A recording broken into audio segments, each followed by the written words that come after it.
got to the grave, from the grave back to glory. Glory to Gethsemane, Gethsemane, got to the grave, from the grave back to glory. Glory to Gethsemane, Gethsemane, got to the grave, from the grave. Glory to Gethsemane, Gethsemane, got to the grave, from the grave back to glory. Oh yeah, oh yeah, oh yeah. Come all the way with me. Don't leave me now. Come all the way with me. Oh, please.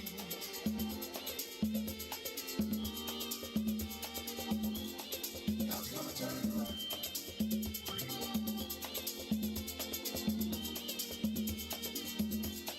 God's gonna turn it around. God's gonna turn it around.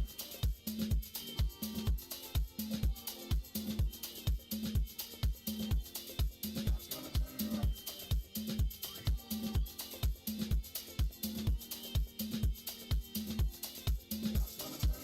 From glory to Gethsemane, Gethsemane, got to the grave, from the grave back to glory. Glory to Gethsemane, Gethsemane, got to the grave, from the grave back to glory. Glory to Gethsemane, Gethsemane, got to the grave, from the grave. Glory to Gethsemane, Gethsemane, got to the grave, from the grave. Dear Lord, it's me again. God's gonna turn around. I'm calling on you. You did it before. I believe that you can do it again. Somebody calling you right now, Lord. If it ain't one thing we need, somebody else needs you for another. Please, son, look and have mercy. Have mercy over our home, Lord. Have mercy. Have mercy. God's gonna turn it around.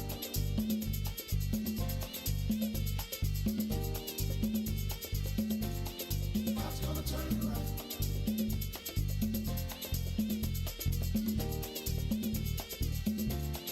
God's gonna turn it around.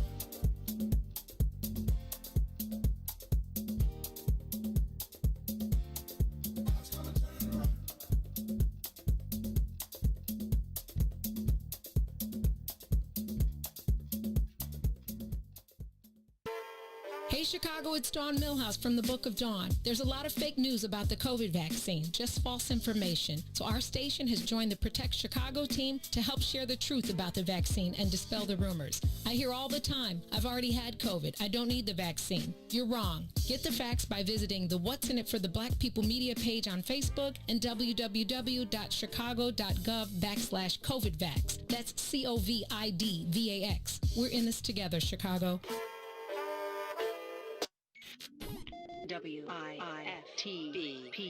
Biden, Madam Vice President, Mr. Emhoff, Americans, and the world. When day comes, we ask ourselves, where can we find light in this never-ending shade? The loss we carry, a sea we must wade. We've braved the belly of the beast. We've learned that quiet isn't always peace, and the norms and notions of what just isn't always just is. And yet the dawn is hours before we knew it. Somehow we do it. Somehow we've weathered and witnessed a nation that isn't broken, but simply unfinished. We, the successors of a country and a time where a skinny black girl descended from slaves and raised by a single mother can dream of becoming president, only to find herself reciting for one. And yes, we are far from polished, far from pristine, but that doesn't mean we are striving to form a union that is perfect. We are striving to forge our union with purpose, to compose a country committed to all cultures, colors, characters, and conditions of man. And so we lift our gazes not to what stands between us, but what stands before us. We close the divide because we know to put our future first. We must first put our differences aside. We lay down our arms so we can reach out our arms to one another. We seek harm to none and harmony for all. Let the globe, if nothing else, say this is true. That even as we grieved, we grew, that even as we hurt, we hoped, that even as we tired, we tried, that we'll forever be tied together, victorious, not because we will never again know defeat, but because we will never again sow division. Scripture tells us to envision that everyone shall sit under their own vine and fig tree, and no one shall make them afraid. If we're to live up to our own time, then victory won't lie in the blade, but in all the bridges we've made. That is the promised glade, the hill we climb, if only we dare it, because being American is more than a pride we inherit. It's the past we step into and how we repair it. We've seen a force that would shatter our nation rather than share it, would destroy our country if it meant delaying democracy. And this effort very nearly succeeded. But while democracy can be periodically delayed, it can never be permanently defeated. In this truth, in this faith we trust, for while we have our eyes on the future, history has its eyes on us. This is the era of just redemption. We feared it at its inception. We did not feel prepared to be the heirs of such a terrifying hour, but within it we found the power to author a new chapter, to offer hope and laughter to ourselves. So, while once we asked, how could we possibly prevail over catastrophe? Now we assert, how could catastrophe possibly prevail over us? We will not march back to what was, but move to what shall be, a country that is bruised but whole, benevolent but bold, fierce and free. We will not be turned around or interrupted by intimidation, because we know our inaction and inertia will be the inheritance of the next generation. Our blunders become their burdens. But one thing is certain: if we merge mercy with might and might with right, then love becomes our legacy and change our children's birthright.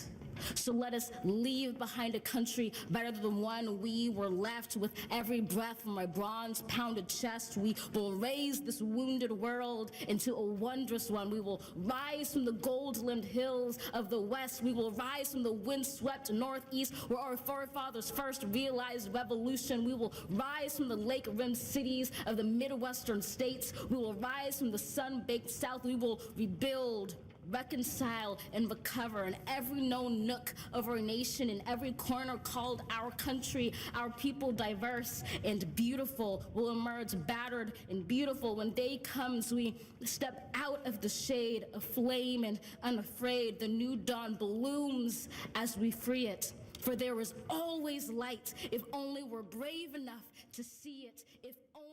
You are listening to the most dangerous show in the morning. This is What's in It for the Black People Radio. Maze Jackson. Maze Jackson, the most vociferous advocate for black people in the world.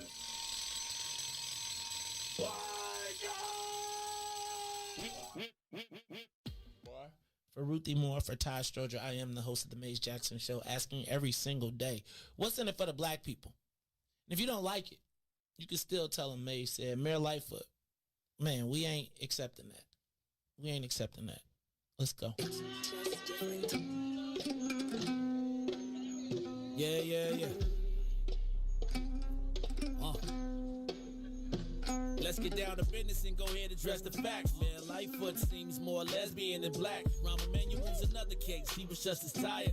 50 closed schools left much to be desired. Police had Anjanette naked on that body cam. They suppressed the footage so it couldn't touch a lot of hands. Reminds me of that 16 shots in that cover-up. Both of them similar, so I went and dug it up. George Floyd killed, a lot of riots happened in the town. Southside burned and they wouldn't let them bridges down. Grandmother sick, need a prescription and plus a couple groceries. You gon' have to travel just to get it now. COVID-19 out here shutting all the business down. Not enough SBA loans to even give around. So many failed businesses that you could put them in the pile. If you don't survive the pandemic, it's gon' sit you down. We sing, dance, play ball, entertain, and crack jokes. Government infested black neighborhoods with crack smoke. System that milked us so bad, we got lactose. Still trying to find out what's in it for us black folks. We sing, dance, play ball, entertain, and crack jokes. Government infested black neighborhoods with crack smoke. System that milked us so bad, we got lactose. Still trying to find out what's in it for us black folks. Shout out to Willie Wilson, hope one day you get to send it.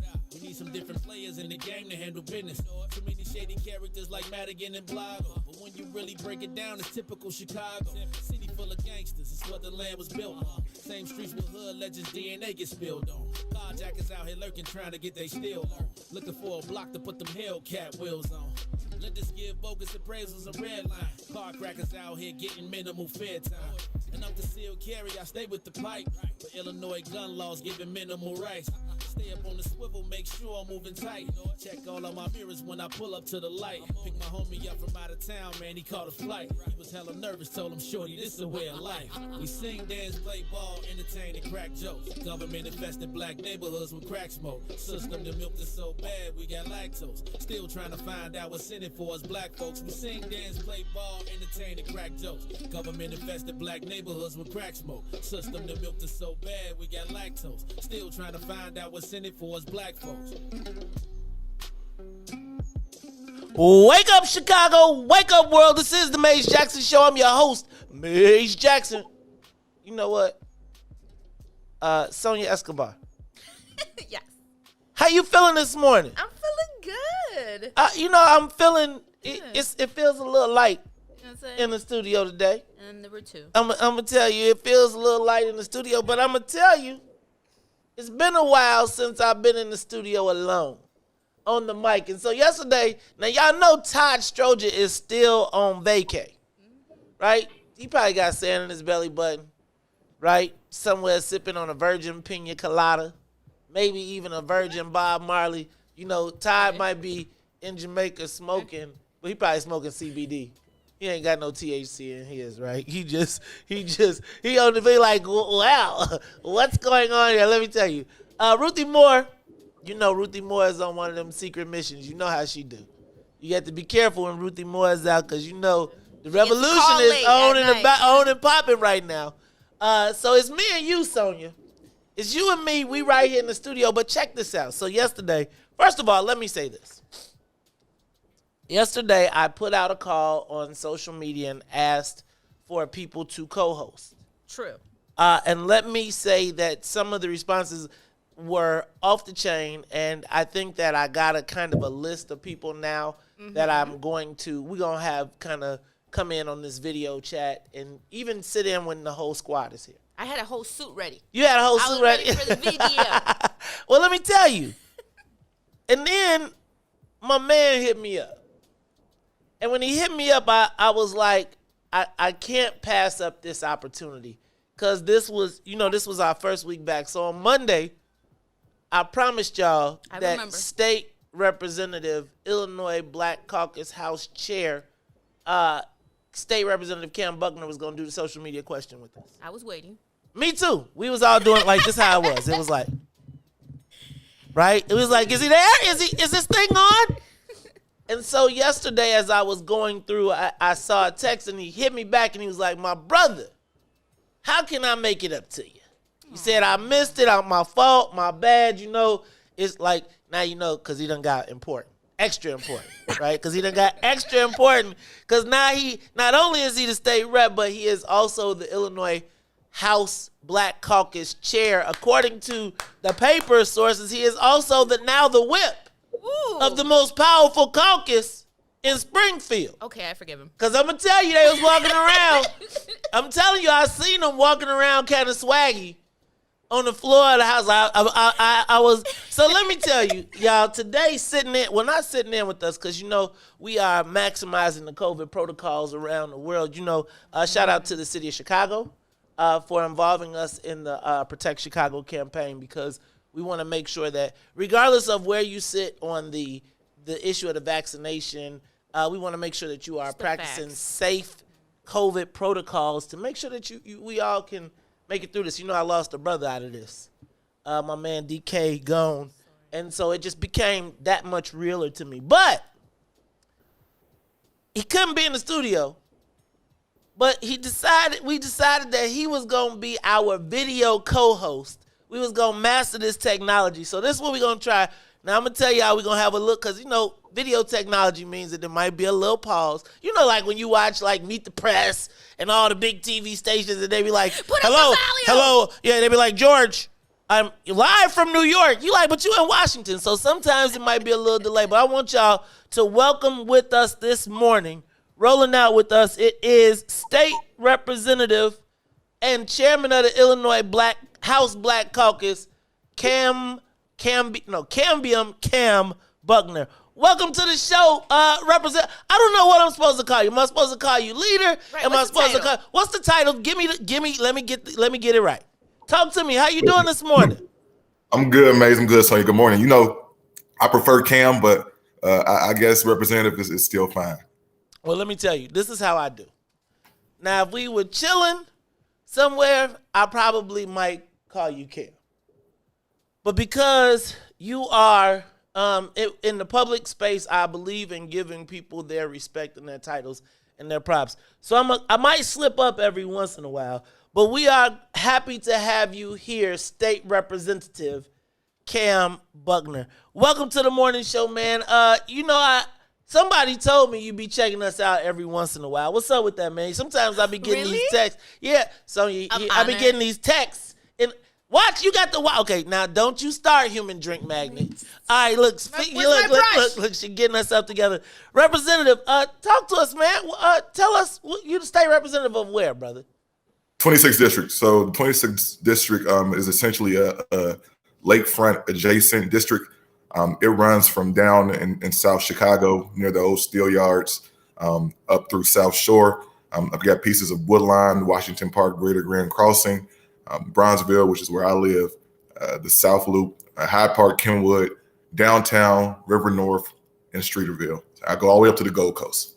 So I had a friend that used to say I used to go from the Soul Coast to the Gold Coast, right? So you got a diverse, and I'm averse to the word diverse, but we gonna talk about all of that today. Now you done agreed to sit in for 3 hours.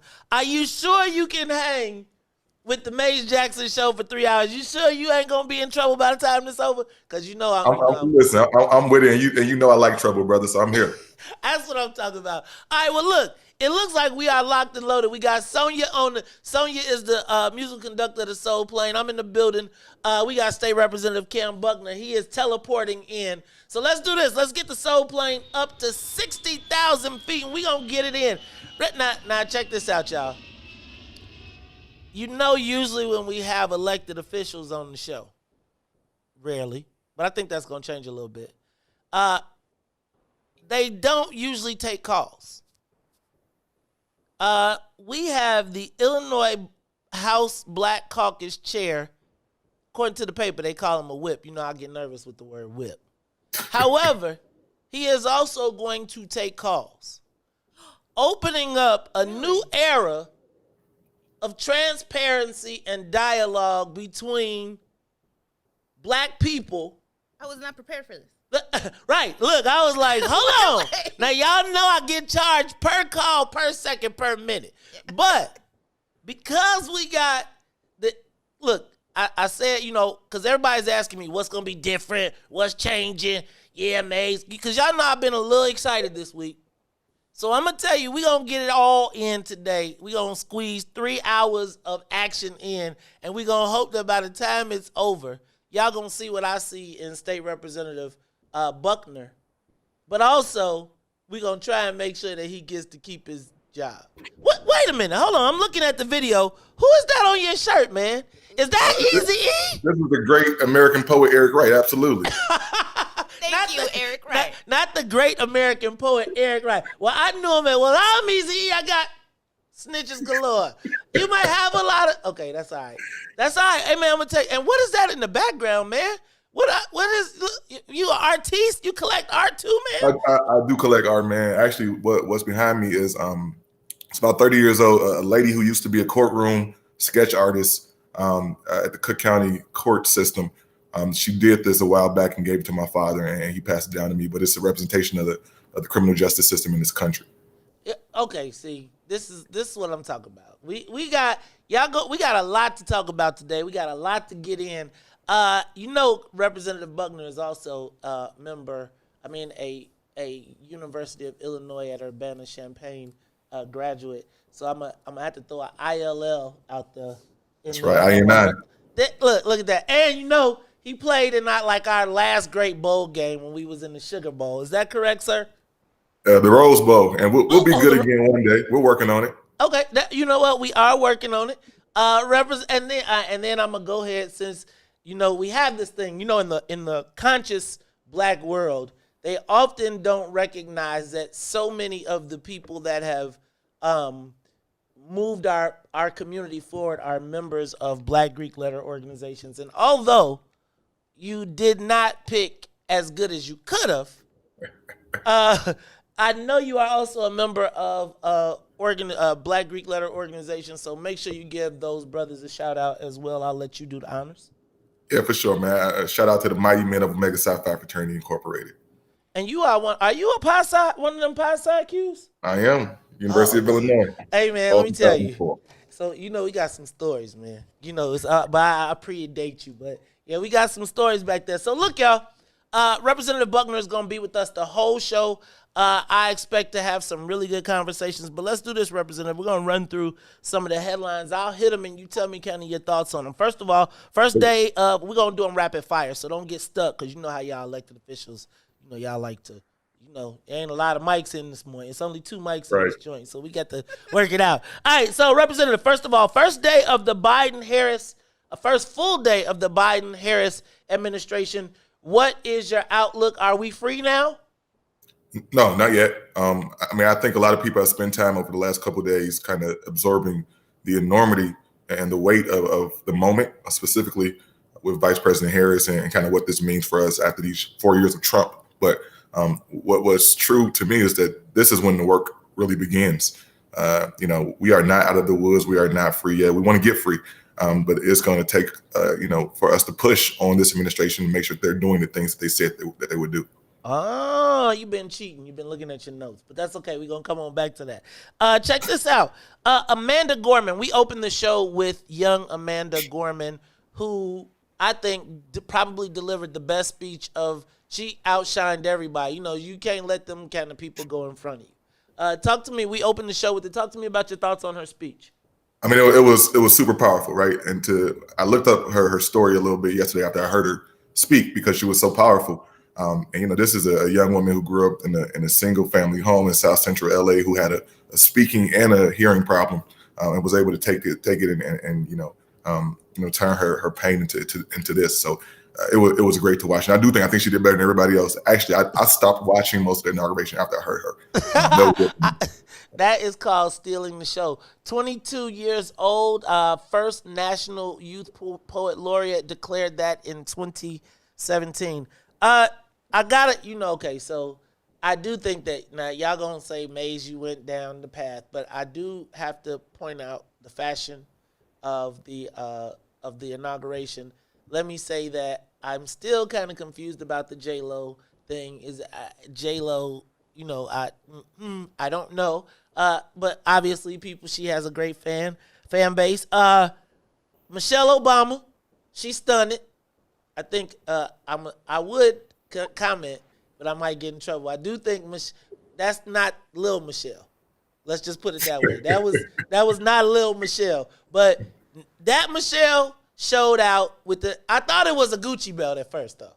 I was like, does she have on the double G Gucci belt? I was like, please do it for the South Side, because that would have been for every sister on the South Side.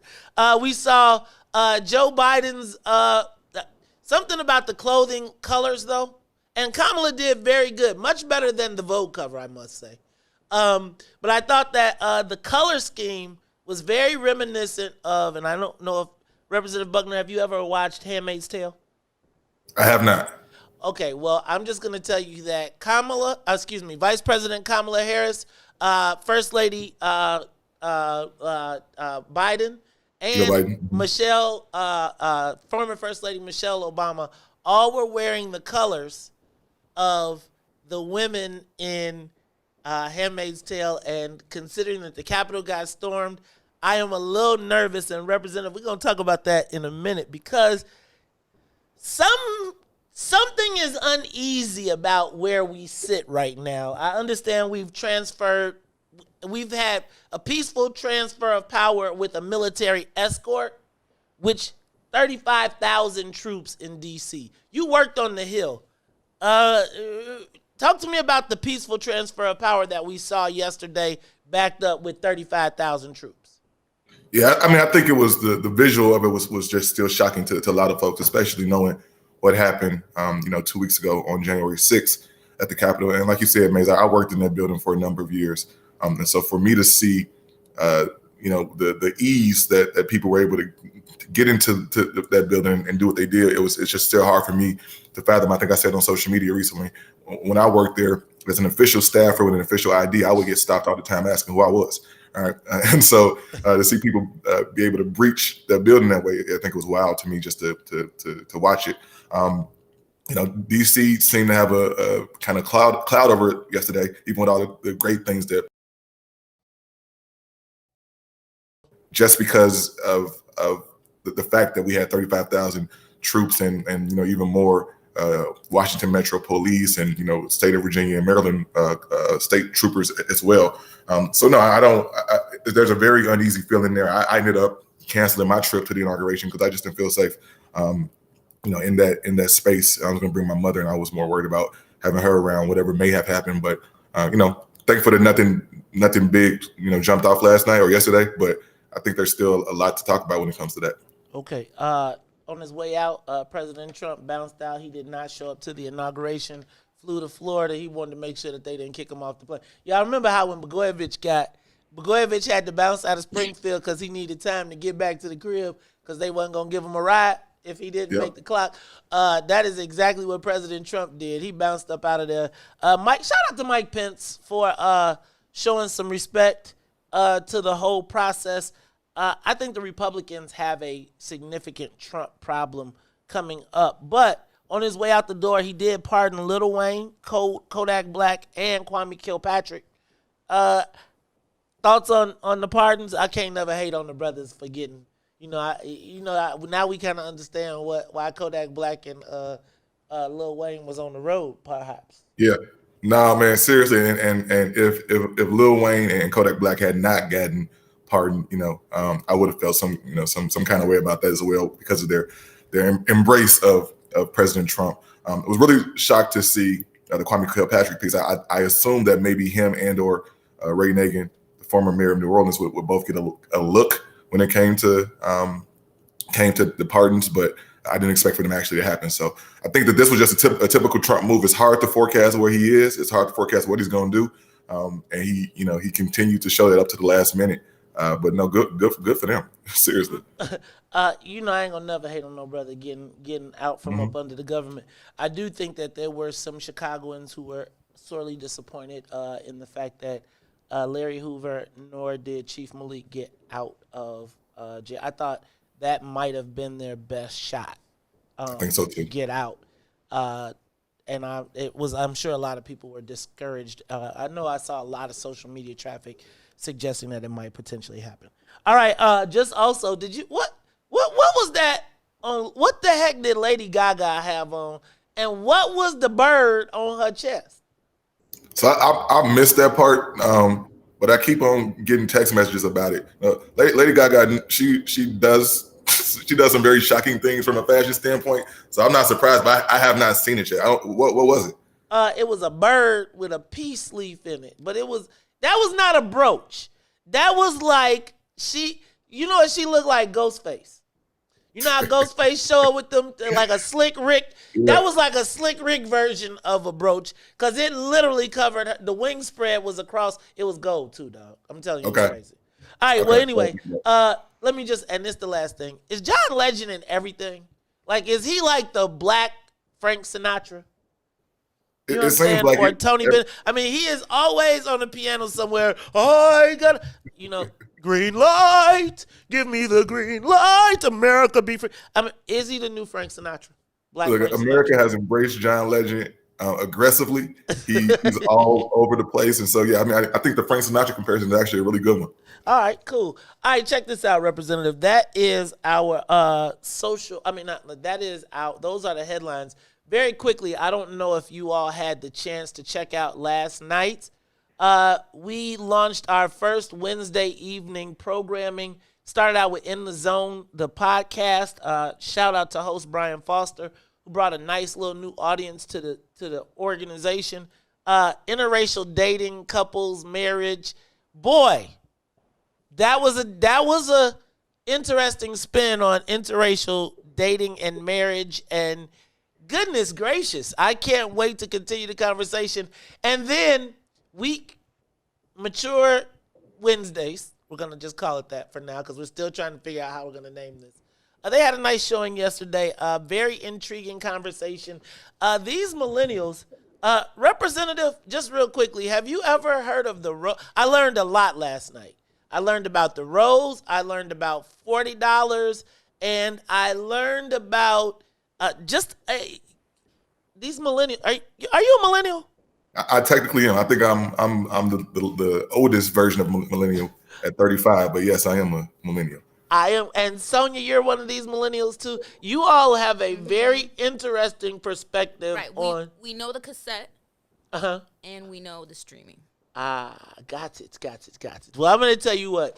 I am looking forward to continuing to expanding our conversation. Shout out to Reese the Ruler, Toy Norwood, and Brian Foster, all part of our evening lineup. Look, y'all, by the end of this quarter, we intend to be all the way to 9 o'clock. Don't forget, I think we're going to have an evening newscast coming very soon where every day we will give you at 6 o'clock the news, but from a black perspective. Hey, y'all, this is the Maze Jackson Show, so check this out. It's time for the social media question of the day. Now, I want to encourage you all to check us out. Go to the What's in It for the Black People media page on Facebook. You can also catch me on the Maze Jackson page, right? That's if you want to send us a little love, little stars, a little, you know what I'm saying? Now, I'm going to tell y'all, I got to be careful because the Maze Jackson page is going to probably go to subscription. Now, let me tell you, though, that means you're going to get the cameras back and you're going to be able to see what happens inside the studio. It'll be a separate camera that'll work. Just for your show or for everybody's show? Well, they got this. So the people are going to hear Herban too? No, they ain't going to get that. Who? Our numbers? What are you talking about? They're never going to get our numbers. Never. But the people can hear them plotting now. Huh? Oh, yeah, they do be plotting. They be like, people will hear that one day. Look. They up early. Like, dang, they got State Representative Buckner. Now what are we gonna do? Look, they all plotting against us. Look, y'all, it's the Maze Jackson Show. We got State Representative, Chairman of the Illinois House Black Caucus. Look, now he might get voted out again because he came on the show for 3 hours. So we got to be careful. So y'all pray for him because we only made it through a half hour. He made it through. This guy's good, man. We're going to have to get a little of his background as well as we break through the day. Because Representative Buckner, I have a tendency to size people up, right? I look at him and I be like, this dude I was like, he's probably an athlete. You know what I'm saying? I was like, but then I find out, man, this dude done put New Orleans back together. He has been, I see him sitting with Willie Brown, the first black speaker of the House, and then while I realized while he's sitting with him, he plotting to help make the first one in Illinois. You got to watch these you got to watch this Kam Buckner. I'm telling you, you got to keep your eye on him. That's your word. You got to watch. We do not quote Cheese Whiz on the Mace Jackson show. We don't quote, I said what I said.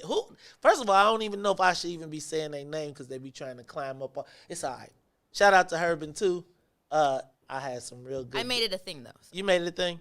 Okay. Well, we're going to make it a thing. Look, representative, here we go. Now we're on the slippery slope. What you got? For the social media question of the day. See, you like how we do that? We got the big voice. We sounding all like professional. The whole you do. Actually, check it out. Y'all are listening to the Mace Jackson Show. Check us out on Facebook. You can go to the What's In It for the Black People media page. You can also get us on WBGX 1570 AM. Don't forget you can get check us out on the TuneIn app. Don't forget YouTube and Twitch as well. Go to With the Buck Media. All right, now, social media question of the day. Yesterday, as I was watching and listening to the inauguration, and if you were watching or listening to the show yesterday, I said that this time felt eerie to me in that it felt very much like what I would have imagined it was like pre-Civil War. And then I heard throughout the day calls to throughout the messaging, the speeches, calls to unify the country. I heard references in all of the media to Reconstruction, and there seemed to be this ominous feeling that twinged in all of the coverage yesterday. Whether I was on 2579, there seemed to be, the media seemed to be preparing us for more to come. And I thought to myself, what was it like after the Lincoln-Douglas debates and when President Abraham Lincoln took office? In the midst of all the controversy that was happening in the country, all the debates that were happening in Congress, the fights over slave states and creating. And my question, and I started to say, like, I was thinking about what the House and the Senate were like. Then I thought about we had never seen the Capitol stormed since the War of 1812. Like, not even during the Civil War did they overrun the Capitol. Then I looked at all of the troops in full military regalia, right? Not just the ones that were marching in the parades with the costumes, but the straight up, we got M16s out here like, y'all ready? I saw our Capitol wrapped in barbed wire and 25 miles of fencing was put up to protect. Now, we didn't see anything. Nothing happened yesterday.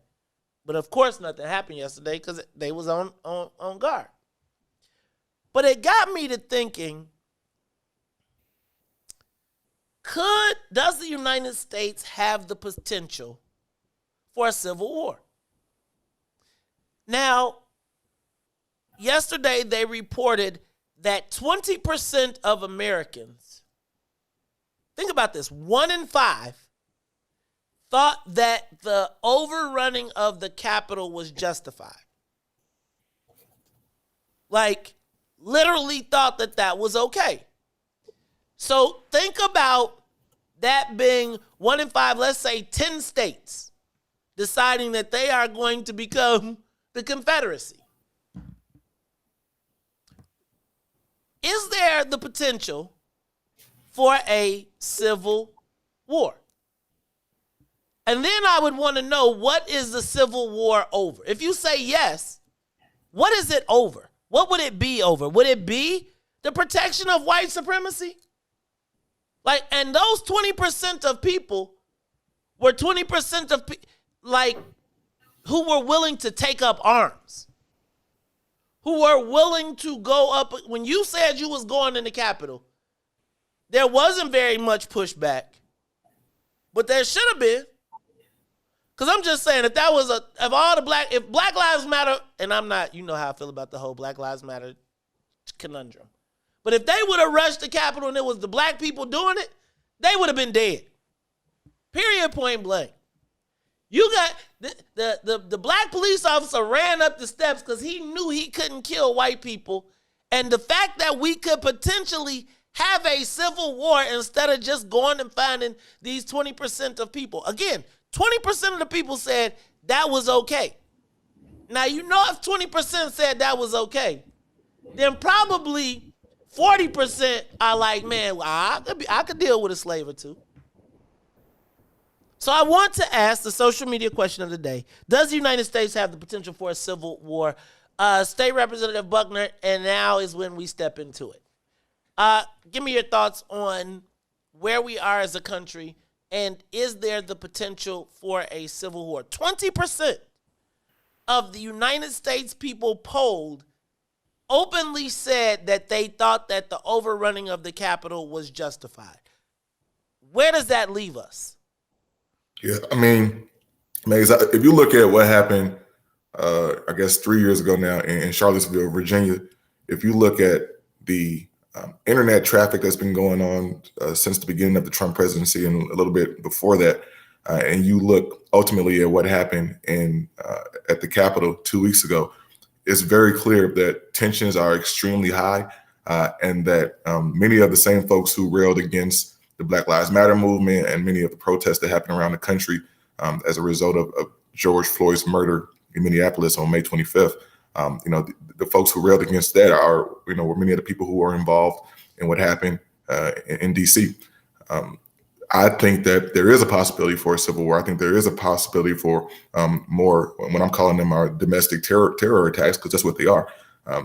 So I think we've got to keep our eyes and ears open. There are many groups that are working on the surface and publicly to continue to rile up people. There are also folks working behind the scenes. And so we've got to be careful and look at this, not just through rosy-colored glasses, thinking that we're all kumbaya now, because we're absolutely not. And we still have a huge problem on our hands. I was thinking about this civil war.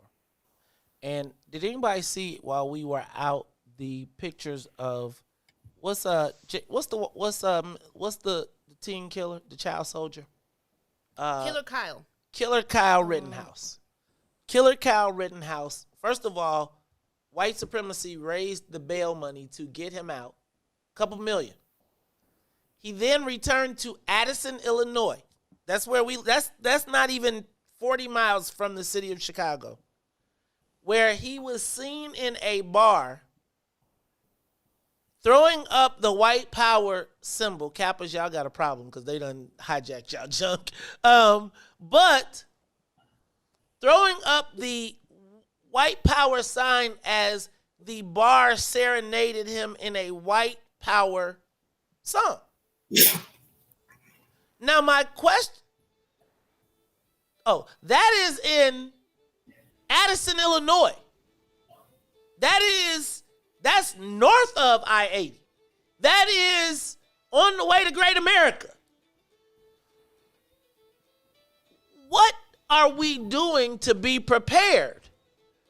And I mean, because this is, honestly, think about that happened. Killer Kyle left Illinois, drove to Wisconsin, committed a murder, got $2 million and got extradited, got $2 million worth of bail, came back and is now partying and being celebrated as a hero. That's Illinois. What's going to happen hey man, have you driven? I was reading yesterday in the Sun-Times, they were saying that there's still a lot of support for Donald Trump in Southern Illinois. Representative, what are we doing in a place like Illinois to head off this growing white supremacist because I think we would be right. If you leave Chicago, we right in the midst of it. Yeah. Do you think that people think it's a reality at all? Are we thinking about it at a legislative level? Because y'all, and we're going to talk about a lot that you all did, but I know I saw that the governor boarded up the state, but I feel like it's one of those things that nobody wants to talk about, but it's real even in Illinois. Yeah, I think we have a false sense of security in Illinois, right? We've got this this kind of understanding that because we live north of the Mason-Dixie line, because we're in blue liberal Illinois, that these things don't happen, but they happen all around us. And for those of us like myself who've lived in the South before, I can say without impunity that many of the things I've seen in Illinois are worse than the things I've seen in Louisiana, Texas, and Mississippi.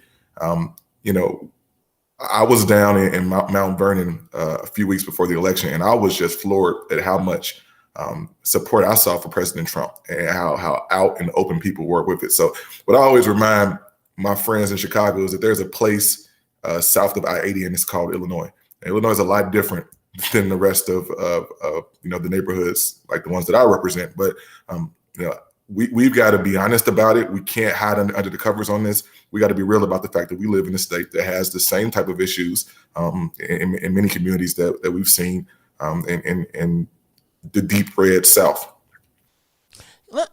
Representative, what do you think the battle is over? Like, I feel like when it was Civil War 1.0, it was the battle for slavery. We saw President Trump release the 1776 Commission report on King Day that, in my estimation, was it felt like it took American history, boiled it down for the people who wanted to believe in white supremacy and that the good old days and that America was justified in doing all of the things that they did, and it gave them almost a repackaged version of history. Like, I'm always bothered when I see current history books match us up as immigrants that say that black people were immigrants. Well, when you read this 1776 Commission report that Joe Biden decommissioned yesterday, but it already went to all of these QAnon people who believe conspiracies. Now, I want to say that I have heard some things that they've said that do make some sense to me. However, I wonder, what do we do not just for the black kids, but the white kids throughout the state who don't live in Chicago and don't live north of I-80 and are going to be the people that we got to interact with? I wonder, how do we move forward? And what is the battle over? Like, what do those Trump people want, per se? It seems to me that a lot of folks feel that they're being pushed out of the equation, that they feel that there's no place for them in this new version or this new changing version of America. And because of that, desperate times call for desperate measures, and people are acting accordingly. I think you're right, Maze. A lot of it has to do with history and education that we provide, young folks around the state. The history that many folks have been taught and that has been sanitized about the benevolence of the white slave owner, slaves being immigrants like everybody else, and not talking about the gruesome things that actually happen. It set the table for this to occur. And so once again, you can't go around this, you can't go under it, you can't go over it. You got to run straight to the fire and go through this. Because if not, then I think we're setting ourselves up for failure in a real way. Hey, y'all, that is Illinois Black Caucus, House Black Caucus Chair, Kam and State Representative Kam Buckner. This brother seems a little conscious to me. Brother seems like he got to get head on his shoulders and kind of understands the situation that we're living in. Representative, talk to me about our state of preparedness as black people. In the event that something like this, a civil war, and I'm curious to know, how do you think this so-called, if it were to occur, do you think it's like a blue and gray North versus South? Do you think it's more insurrectionist? Do you think we'll start to see incidents of sectarian violence? And do you think it will be government versus militia?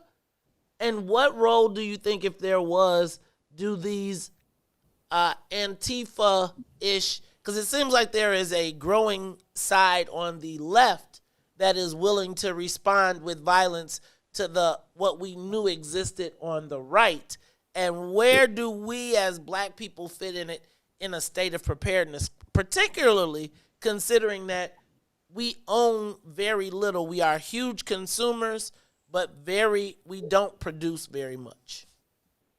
Yeah, I'm nervous about our preparedness, period.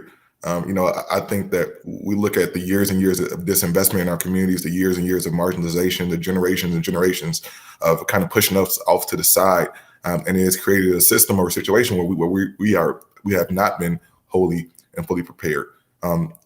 We just need to look at a few of the incidents that have happened recently to know what we're dealing with, right? You talked a little bit about Officer Goodman in the Capitol, the brother who steered the angry mob away from the Senate. Think about this: these people went to the Capitol in order to create some chaos and some havoc, and to harm members of the Senate and the House. But what was the one thing to keep them away from doing what they want to do? Was a black man running the other way, right? So they're like, let's chase him instead. These things are, it's crazy when you think about it. You look at what happened in Michigan with the plot to kidnap and terrorize the governor there. A lot of these groups, a lot of these people are going to stop at nothing to get what they think is their rightful place back in the society. So I do worry about our preparation. So I think, they always say, stay ready so you don't have to get ready.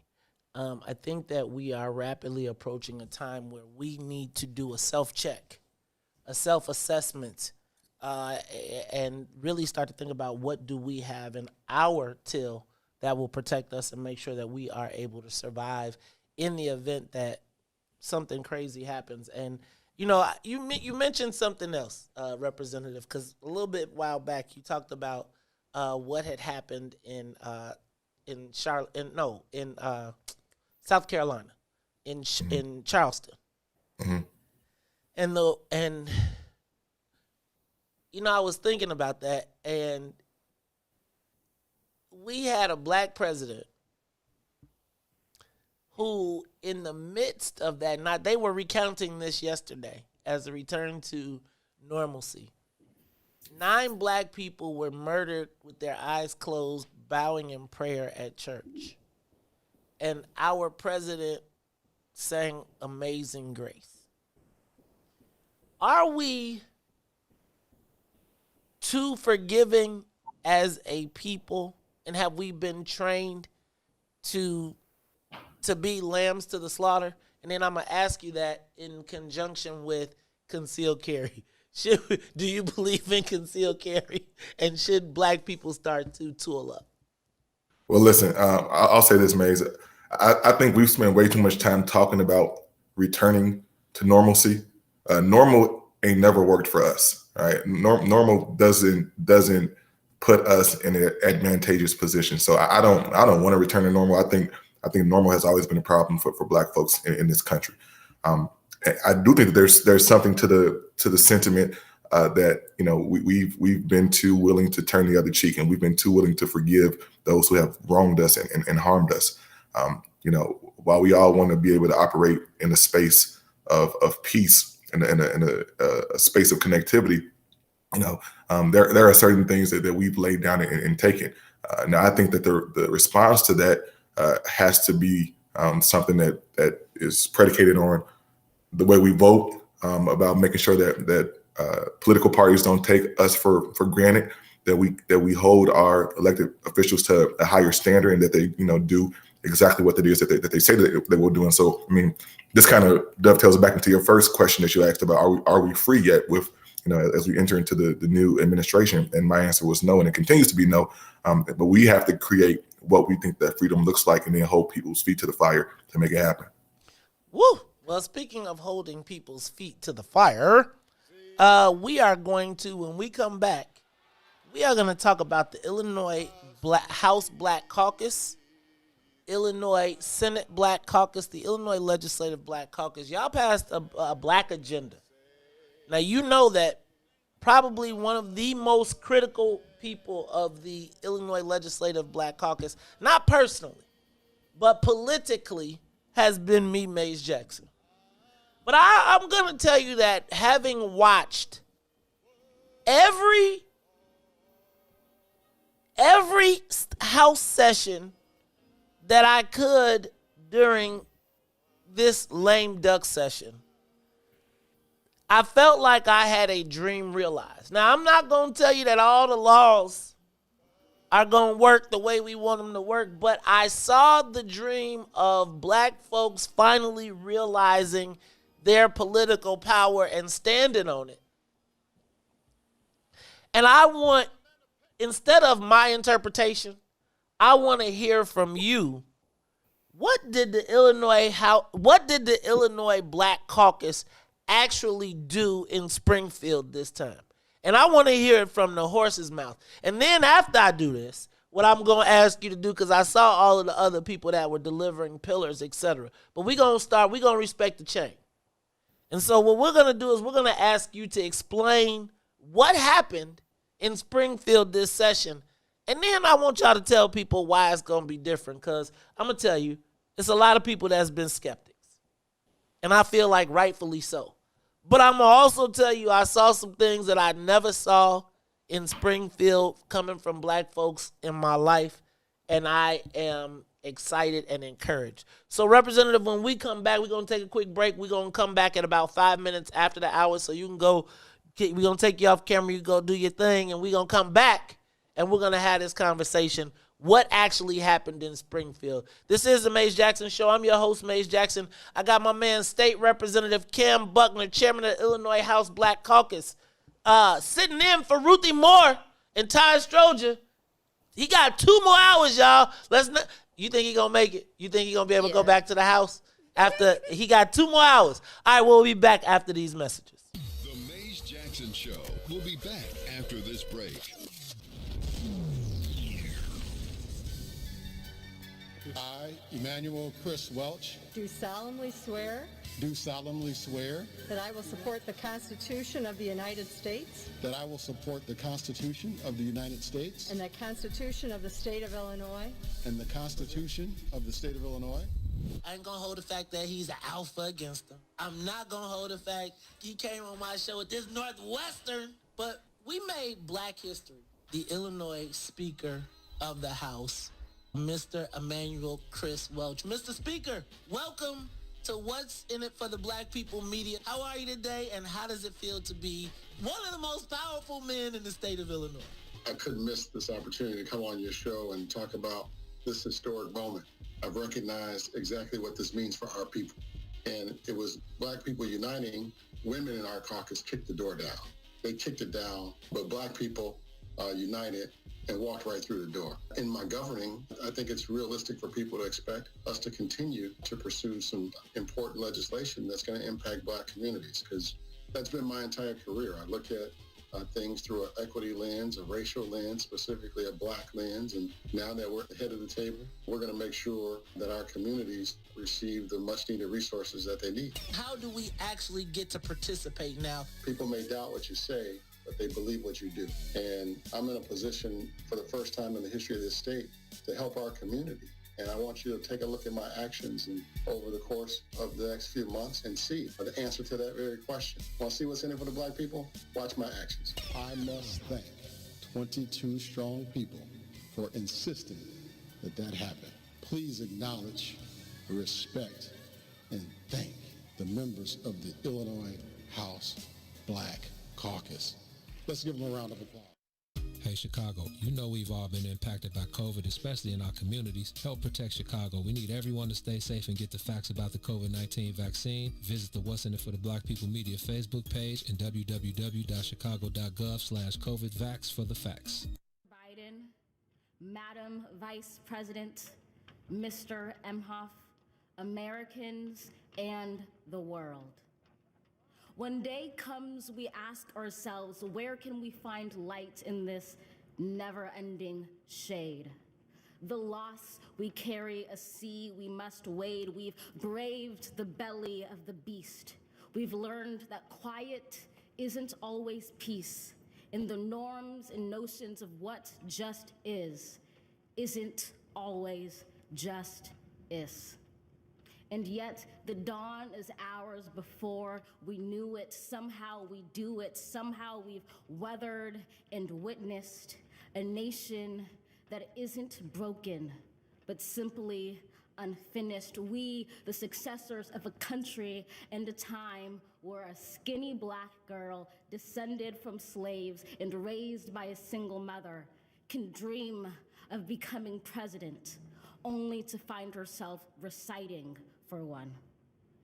And yes, we are far from polished, far from pristine, but that doesn't mean we are striving to form a union that is perfect.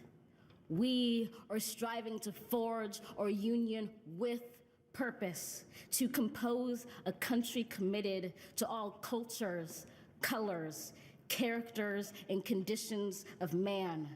And so we lift our gaze not to what stands between us, but what stands before us. We close the divide because we know to put our future first, we must first put our differences aside. We lay down our arms so we can reach out our arms to one another. We seek harm to none and harmony for all. Let the globe, if nothing else, say this is true.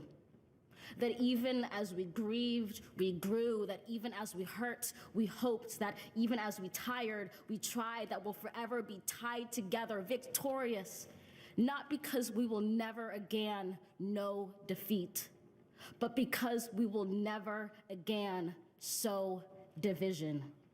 Scripture tells us to envision that everyone shall sit under their own vine and fig tree, and no one shall make them afraid. If we're to live up to our own time, then victory won't lie in the blade, but in all the bridges we've made. That is the promised glade, the hill we climb, if only we dare it, because being American is more than a pride we inherit. It's the past we step into and how we repair it. We've seen a force that would shatter our nation rather than share it, would destroy our country if it meant delaying democracy. And this effort very nearly succeeded. But while democracy can be periodically delayed, it can never be permanently defeated. In this truth, in this faith we trust, for while we have our eyes on the future, history has its eyes on us. This is the era of just redemption. We feared it at its inception. We did not feel prepared to be the heirs of such a terrifying hour, but within it we found the power to author a new chapter, to offer hope and laughter to ourselves. So, while once we asked, how could we possibly prevail over catastrophe? Now we assert, how could catastrophe possibly prevail over us? We will not march back to what was, but move to what shall be, a country that is bruised but whole, benevolent but bold, fierce and free. We will not be turned around or interrupted by intimidation, because we know our inaction and inertia will be the inheritance of the next generation. Our blunders become their burdens. But one thing is certain: if we merge mercy with might and might with right, then love becomes our legacy and change our children's birthright. So let us leave behind a country better than the one we were left. With every breath from my bronze-pounded chest, we will raise this wounded world into a wondrous one. We will rise from the gold-limbed hills of the West. We will rise from the wind-swept Northeast, where our forefathers first realized revolution. We will rise from the lake-rimmed cities of the Midwestern states. We will rise from the sun-baked South. We will rebuild, reconcile, and recover in every known nook of our nation, in every corner called our country. Our people, diverse and beautiful, will emerge battered and beautiful. When day comes, we step out of the shade, aflame and unafraid. The new dawn blooms as we free it. For there is always light if only we're brave enough to see it. You are listening to the most dangerous show in the morning. This is What's in It for the Black People Radio. Maze Jackson. Maze Jackson, the most vociferous advocate for black people in the world. For Ruthie Moore, for Todd Stroger, I am the host of the Maze Jackson Show, asking every single day, what's in it for the black people? And if you don't like it, you can still tell them Maze said, Mayor Lightfoot, man, we ain't accepting that. We ain't accepting that. Let's go. Yeah.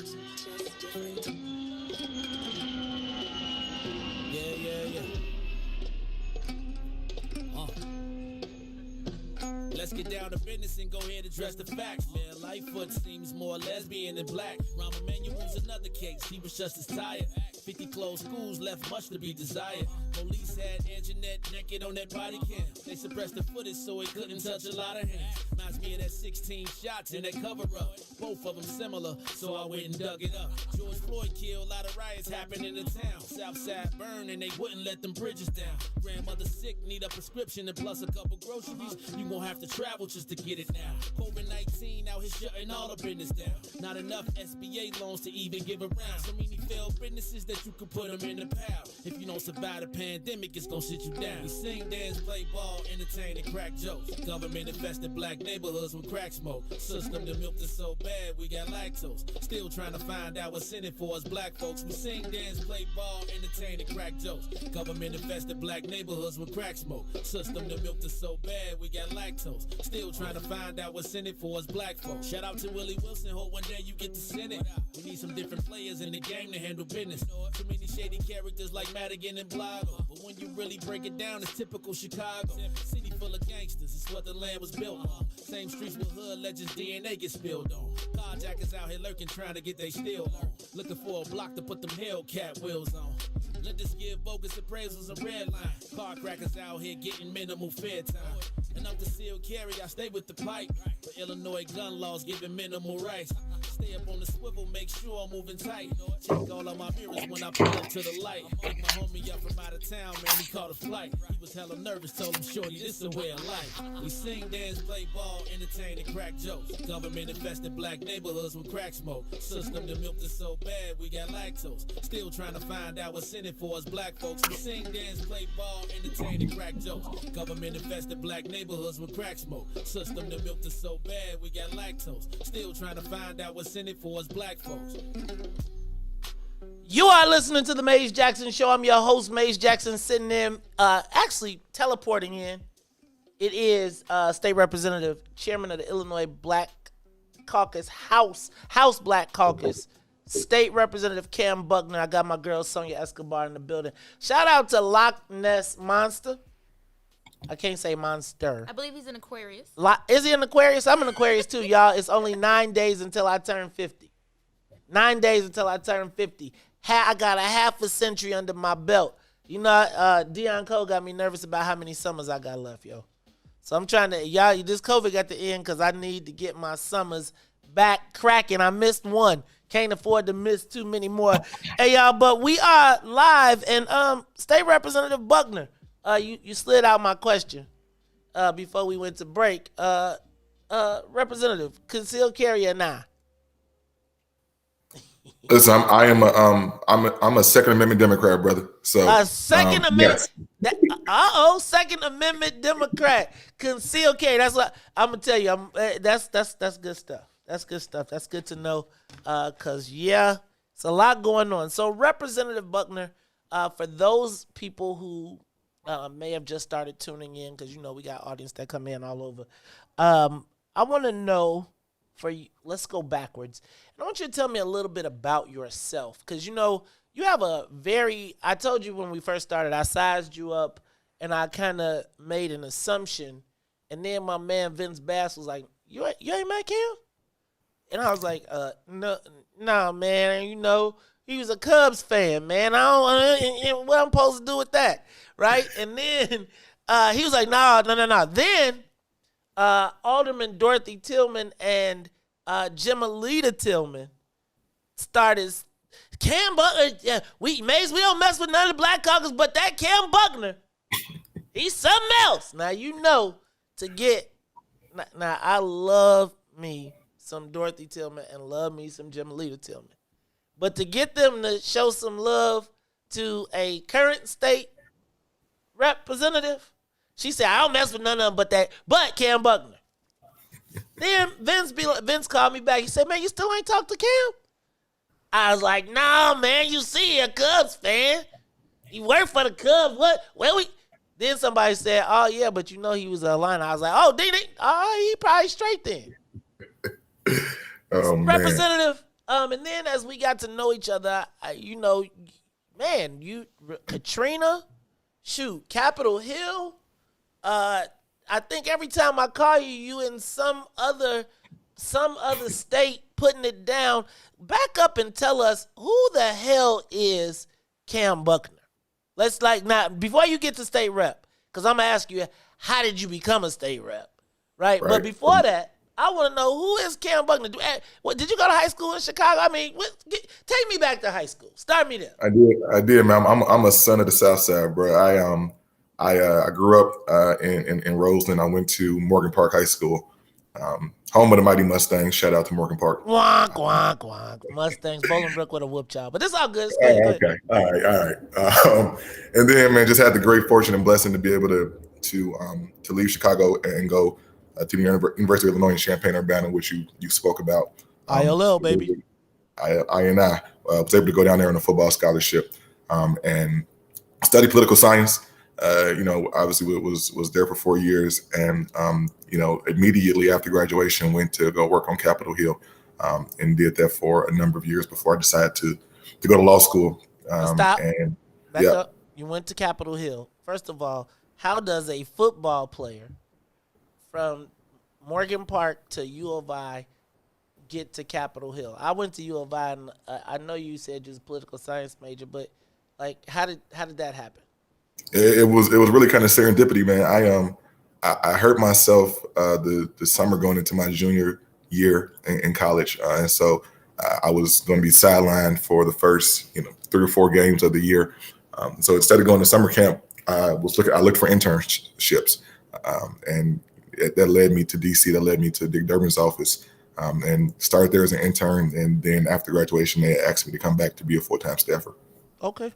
All right, so you worked in Durbin's office, and then you decide after you're working on Capitol Hill, so usually you go to Capitol Hill, you work there as a staffer, and then you turn that into the opportunity to be a lobbyist. You went to law school. What was behind that decision? Yeah, I always, from a young age, I thought that I wanted to pursue a legal career, even though, I had a real affinity for politics. I did, I saw that many of the people who I knew and people who I had come across in the game of politics were also lawyers. So, I tried to emulate, what I saw other people, the road that I saw other people take. And so, left DC and came back home to go to school at DePaul. Shout out to Ruthie Moore. Okay, Ruthie's a DePaul alum. She is a DePaul alum, and you're going to have to join. She's also the chairman of the Black Alumni Association. So okay. She's gonna have to get you to be involved now. So Ruthie Moore, Kam, we're gonna try and get Representative Buckner involved too. Go ahead. I'm sorry, sir. No doubt. Yeah. So did that, and then immediately after finishing law school, got an opportunity to move to the city of New Orleans, Louisiana, who had just elected a new mayor, and they were doing a lot of just kind of creative stuff when it came to rebuilding post Hurricane Katrina. So moved down there, became an advisor to Mayor Mitch Landrieu in New Orleans, and really was able to work on a whole bunch of things that were focused on, once again, rebuilding a great American city. Which people always ask, how did I get back to Chicago? Because the work I was doing in New Orleans was so kind of passion driven. There was a point in time that I felt like I was cheating on Chicago, right? And I wanted to come back and do work in my hometown. So came back home, as you said, took a job with the Chicago Cubs. I was born and raised a White Sox fan. I had not ever stepped foot into Wrigley Field until I interviewed for the job, but went to go work for them in their legal department and doing some community affairs stuff, really spearheading the Wrigley Field renovation project a few years back. And that's that's how my Cubs affiliation came about. And they just did some more tell work. the Bigs. We're going to have to get you on the Bigs because they still mad about Wrigleyville turning into Rickettsville.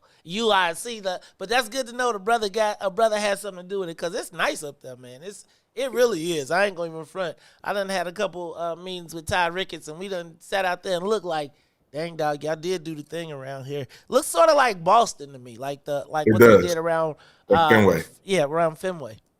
Yeah, that was the blueprint that what they did in Boston on Yaqui Way, which is the street that Fenway Park is on as well. So now shout out to and also never can say the Cubs names without saying shout out to my brother Julian Green who shout out to Julian Green. Yes, Julie. Yeah. Let me tell y'all, one of the main reasons I don't hate on the Cubs, like straight up, is because it's very difficult to hate on anything that Julian Green is doing because Julian has been a part of not just Chicago, but Black Chicago, particularly in ensuring that whoever he is working with is connected. So shout out to Big JG in the building. Yeah, so, for sure. Chicago Cubs. Then I saw you at the. You had an affiliation with Chicago State. Am I correct? Yeah, so I was Governor Rauner appointed me to the Board of Trustees at Chicago State in 2016. So I was there during a time when we were changing leadership. We hired President Scott over there. It was one of the last things I did before I stepped down to take my role in the state legislature. But Chicago State was over there for a few years, and that was that was a very interesting job. The school was working through some accreditation issues. It was working through financial exigency, and was, as I said, working through a leadership structure change. And so we were able to, I think, kind of stabilize it and get who I think still is a great leader in there to take Chicago State to the next plateau. Shout out to President Z. Scott. Always got mad love and respect for her. Shout out to Chicago State too. Representative Buckner. That leads us to, tell me how you wound up in Springfield. So you go to the Cubs. You at Chicago State. Now, first of all, you are one of the very few people, particularly Black, that survived a Rauner appointment. How do you then get to Springfield, sir?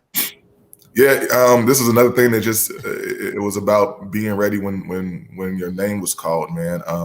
My predecessor decided that he was going to go work for the Pritzker administration after his last election, and that left open this state rep seat.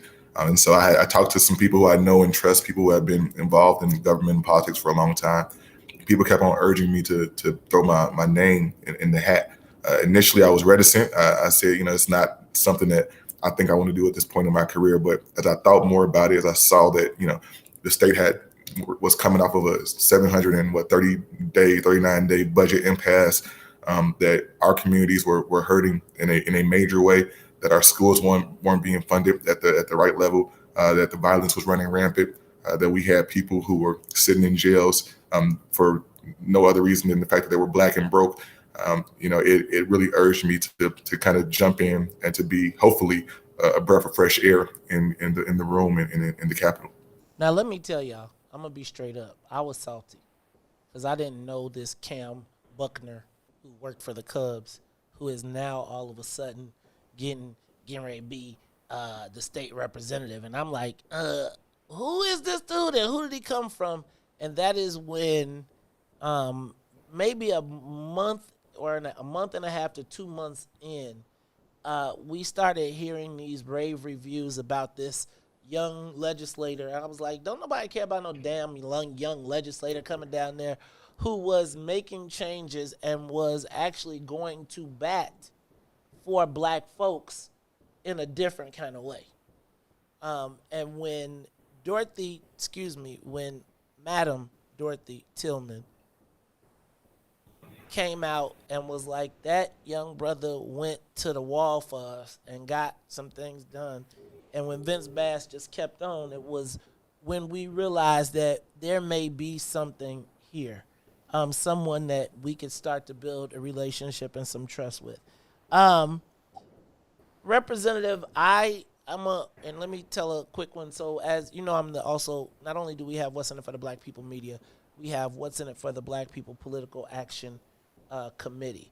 And that committee is comprised of black folks who are asking all the time, who have, whether they started here on air and listened to us, but formed into a political operation.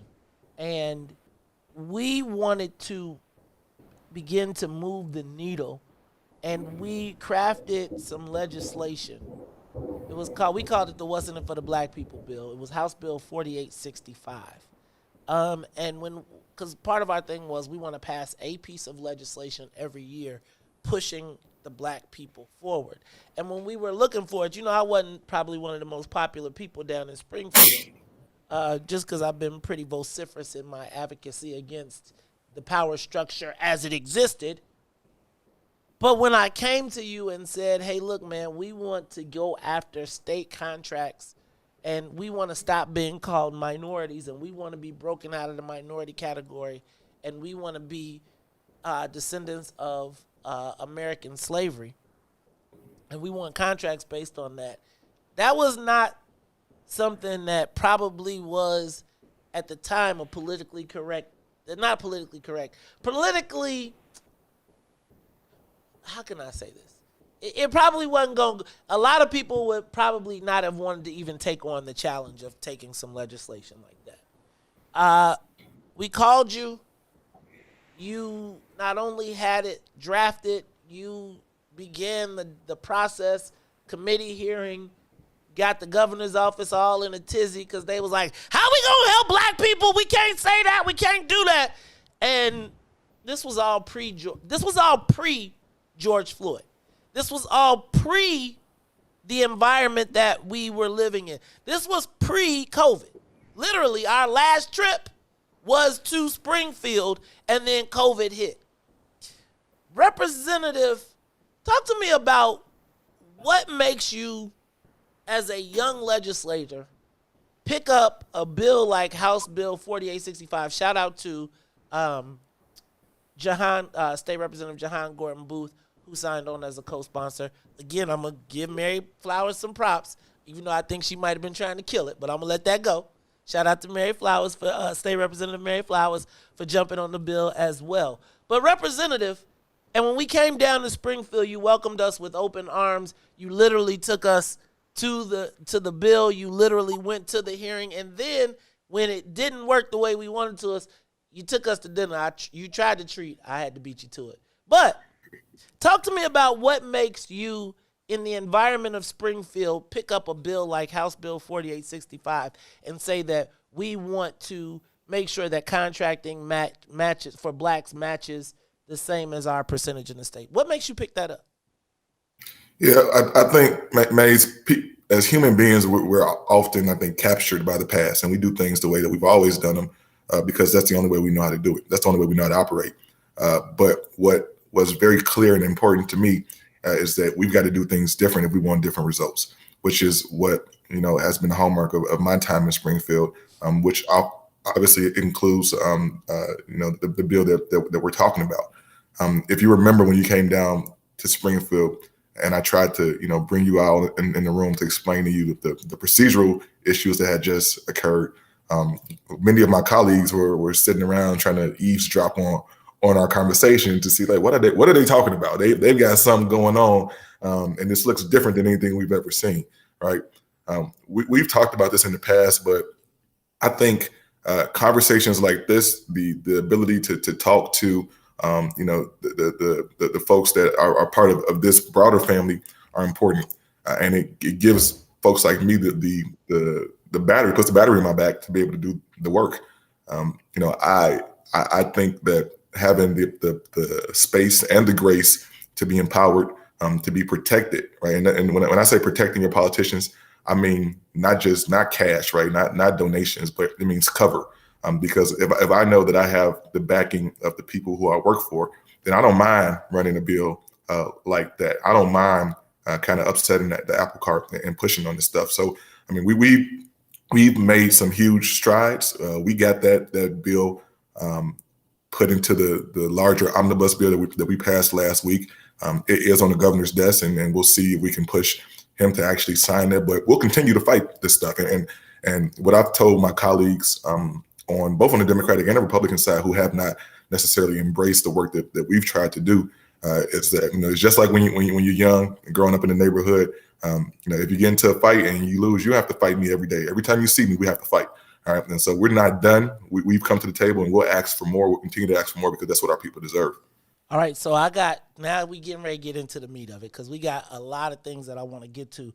Representative, I'm going to tell you, I have been screaming and shouting the praises of the Black Caucus for passing a Black agenda. While I will be 100% honest, I was highly critical of the process, right, as far as community engagement, and that's something we'll talk about a little bit later. But I want you to tell me what actually happened in Springfield this week, not from the Mays Jackson perspective, but what exactly did the Black Caucus do this week in Springfield in this lame duck session, and help me understand the importance of this lame duck session, because I'm going to be honest with you.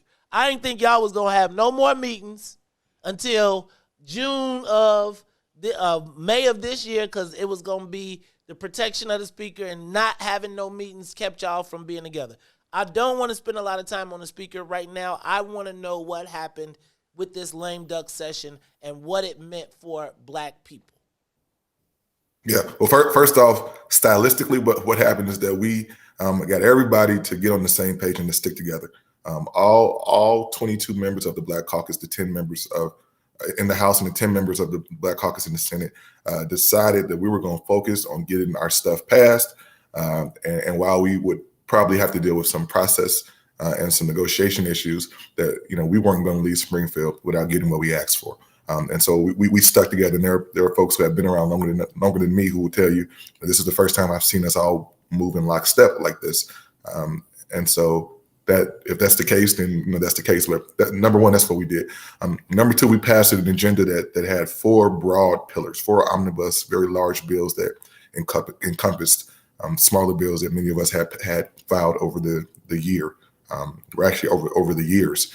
We passed the education pillar that puts more money into schools and in our communities. It puts more money into technology, because we know that our young men and women are living in a global economy where they're not just competing with kids from Wisconsin and Indiana. They're competing with kids from China and India as well.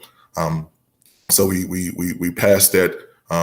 There was a mandate in there that created a situation where we can fund the recruitment and retention of more Black teachers, specifically Black male teachers, because we know that many of our children may enter a school building, and unless they see the engineer, the custodian, they don't ever see a Black man in the school building, right? And so we pushed on that as well, and also as a mandate to do a better job on Black history. We talked a little bit about history earlier in this conversation, but we know that for many of our children, what they learn is Black history is slavery, Lincoln, Dr. King, Obama, and that's it. Right. And we don't talk about any of the other things that actually happen and have colored and contextualized the Black experience in this country. There's an economic development pillar to it, which talks about small business loans and standing up small businesses in Black neighborhoods. We talked about the requirement of the state to issue contracts to Black folks, not just minorities, but Black folks at the same clip, at the same percentage. And let me back up, because in that legislation, it wasn't even just Black folks; it was descendants of American slavery. Right, yep. Like straight up spelled out. Now I think we moved. It didn't go ADOS just because I think of all the political confusion, but I think the theme of the whole premise was House Bill 4865 that we specifically were pushing for was rolled into an omnibus. Back up, though, because I want to make sure that people understand what an omnibus is. I think you hit it, but I want you to go back to it. What exactly is an omnibus bill? Yeah, so it's a very large a legislative vehicle that encompasses and includes a bunch of very smaller bills, right? And so, for instance, the economic development omnibus bill was focused on the Black agenda, and it housed about 17 smaller bills that folks had run, right? So I ran the state contract bill, and so that was a part of it. There's some other stuff that other colleagues of mine have run in the past that they all sit into this one big bill vehicle, and we passed it all at one time. Now, let me ask a question, because one of the things that I have been concerned with is, and we heard Senator Lightfoot, shout out to former Joint Black Caucus Chair, State Senator Kimberly Lightfoot, who has been a champion for education. But one of the things that she talked about in this Black Caucus, Black agenda, and we harped on it ad nauseum on the show, was that they had passed all of these bills on the books, and they had been there, and they saw fundamentally no change in the 8 years since they had been there. And I actually was there because at one point I was actually the first executive director of the Illinois Legislative Black Caucus. And so I remember just trying to pull all of this stuff together. Representative, why is this different? I mean, it seems like a lot of bills, and I was excited. And I think what I'm going to also ask you all to do is to get us some people that can do some bill analysis on air so that we can break down all of those micro components of it, because I think as a chair, you probably were experts on everybody, and I know people were given to present it. But how will it be different than those laws that we heard Senator Lightfoot talk about before?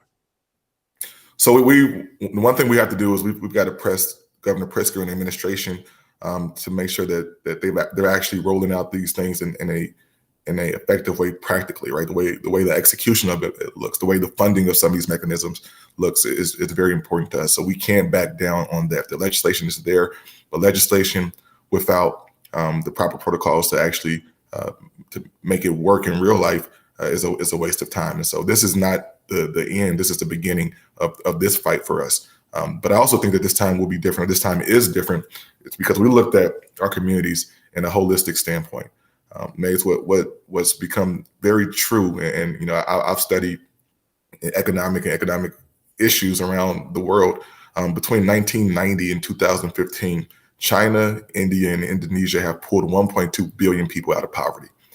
If they can do that there, then we can do it here. But we have not tried to do that in our communities, right? And while social services and human services have their place, I've said this in the past, we have not taken a vow of poverty because we're Black. Right, so there's a bunch of economic push in these bills, and you know, we're trying to find ways that Black businesses can stand up, that our communities can look like they're supposed to look, and we don't have to just be waiting for, like I said, the check for human services and for some of those things, right? So I think that's huge. I think the last thing I'll say is that we have called our colleagues from different regions, from different backgrounds, from the different parties to task, and we've said this is what we need, and we're not. We refuse to placate to the lowest common denominator and not get what our people need and deserve. And so that is something that excites me. Like I said, we've still got a bunch of work to do, and we'll get it done. One of the things that I noticed. Shout out to State Representative Rita Mayfield, who there was a point during the session when the white folks tried to introduce bills and issues that were not related to the Black Caucus agenda. And she was like, we ain't talking about nothing until we talk about all of the Black stuff that we need to get passed. Talk to me about this renewed spirit, because I'm going to tell you, Representative, I was down there for a while, and one of my biggest frustrations was the Black Caucus not recognizing their collective power and really parsing it out to everybody else to be diluted. What drove this moment in time where all the Black Caucus was like, everybody was walking around with like a slavery chip or something on their shoulders that made this session different? I need you to help me understand what exactly happened in the dynamic that made this session different than before. I think it was a perfect storm, Maze. I think all the things that we saw in 2020, I think, the fact that we saw what COVID has done to our communities, and the light that has been that shine and illuminate some of the problems that we've had for generations. Whether it was the George Floyd video with a white cop killing this Black man, in a way his hands in his pocket looking into the camera, right? I think all of this stuff kind of converged to let us know that it was time to get to work, and we couldn't have business as usual, that there wasn't going to be a return to normal. And so because of that, and because we stuck together, what we did is we saw real results. And many of the folks who may have pushed back on us, they decided to get on board. Representative Mayfield, you mentioned, the situation with her. It was a complete gangster move. It really was. And it was gangster. It was gangster. It was. Depending on what side of the city you live on. Because if you was on the west side, we was texting back and forth. I was like, that's pretty vice lord of you. I was like, if you was out south, I was like, that was pretty gangster of you. But if you was south, I was like, that was pretty vice lord what they did. Yeah. But they were straight up. And let me also tell you, I saw the ultimate aid and assist, right? I remember watching as representative and chairman of the Joint Black Caucus, Sonia Harper was being grilled by Republican Representative Mazzocchi, who apparently felt it was her job to just try to pick apart the Black Caucus agenda on every issue. Mm-hmm. And I saw Representative Curtis Tarver step up, and it got real quiet after he made the delivery of his. It was like, what exactly happened in that moment? Yeah, I mean, I think that we had a lot of folks who were pushing against what we were trying to do. And a lot of folks even got to the point where many of their lines of questioning were just outright disrespectful to the Black Caucus and to the community that we represent. But once again, I think there was a renewed sense of teamwork, of connectivity. Every day the Black Caucus would get together and we would have a meeting, and we would say, listen, this is our game plan. People are going to try to separate us and divide us. They're going to want to cut side deals and pull us away from being a unified group. But we weren't having it. I couldn't be prouder than I am right now to call those folks my colleagues, and the way that they worked through this, the way that we all coalesced together was huge. And because of that, we passed everything that we tried to pass.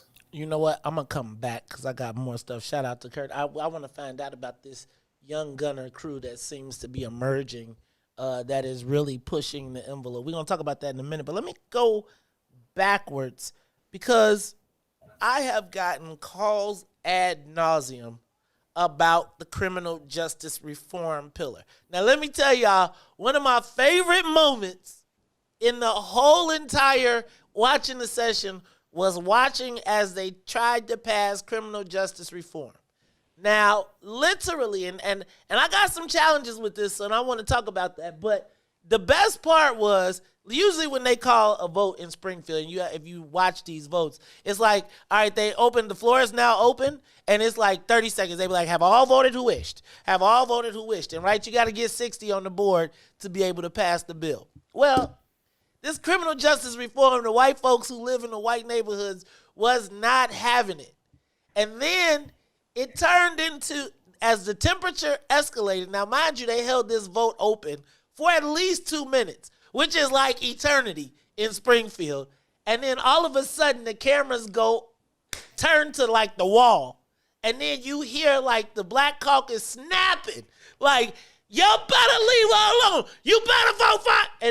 And then the camera turns back on and it goes to 60. And then they close the vote and they say, have all voted who wish, the ayes have it.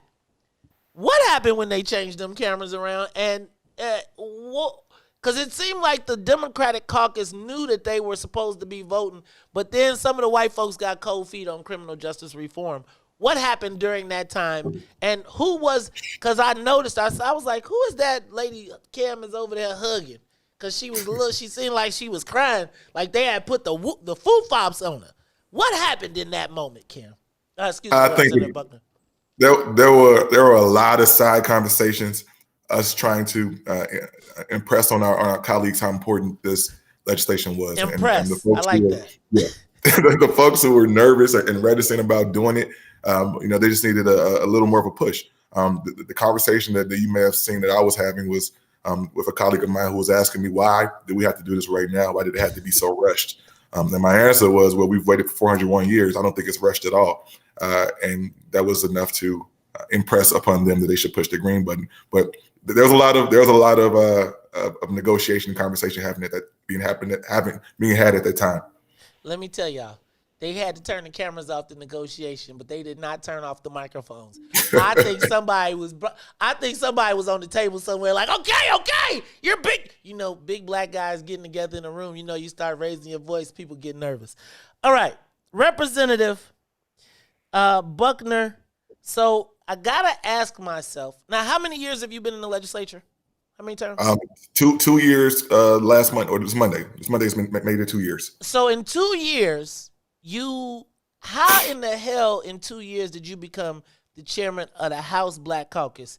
Now I got a sense of it, but I don't understand how it's been people that's been there 20 years, 30 years, and how does a 2-year rookie? Because I'm gonna tell you, when I was down there, they wouldn't even halfway talk to you if you didn't have no seniority. And you are now the chair of the House Black Caucus. Like, I literally saw, as I was watching prior with the old speaker, literally coming to one of the youngest members, consulting, cajoling, or whatever the heck he was doing. How does that happen? Honestly, I couldn't be in this spot if it wasn't for the trust that my colleagues have put in me. I did not come to Springfield to ride a wave. I came there to make waves, right? And I've always said that no matter how tough the task is, what I want to do is to be able to be vocal and to be loud and to make sure that I'm doing the work that I promised folks that I would do when I got appointed, and then once again in this past November when I got elected. I also have to say that without the group of freshman legislators who came in with me last year, I wouldn't be able to sit in any of these positions, right? And those are folks like Curtis Tarver, Lamar Robinson, Omar Williams, Maurice West, and Keisha Collins, we've all come into this from different backgrounds in different parts of the state, but we've been able to band together and to show our colleagues who have been there for a while that we're able to do the heavy lifting as well. So it's a blessing to be able to be in this position this early off in my legislative career, but it really is a testament to the folks that I work with. I'm gonna come back to that and the young gunners and the fight being led by youth, right? The young people who were not willing to accept. And I'm gonna tell you, when I watched the speech, I am not the Mr. Black and Brown coalition coalition guy, but what I did notice is that amongst the young Latinx and the young freshmen, Black legislators, you guys really pushed a lot of stuff. We're going to come back to that. I got to go back, though, to criminal justice reform pillar, right?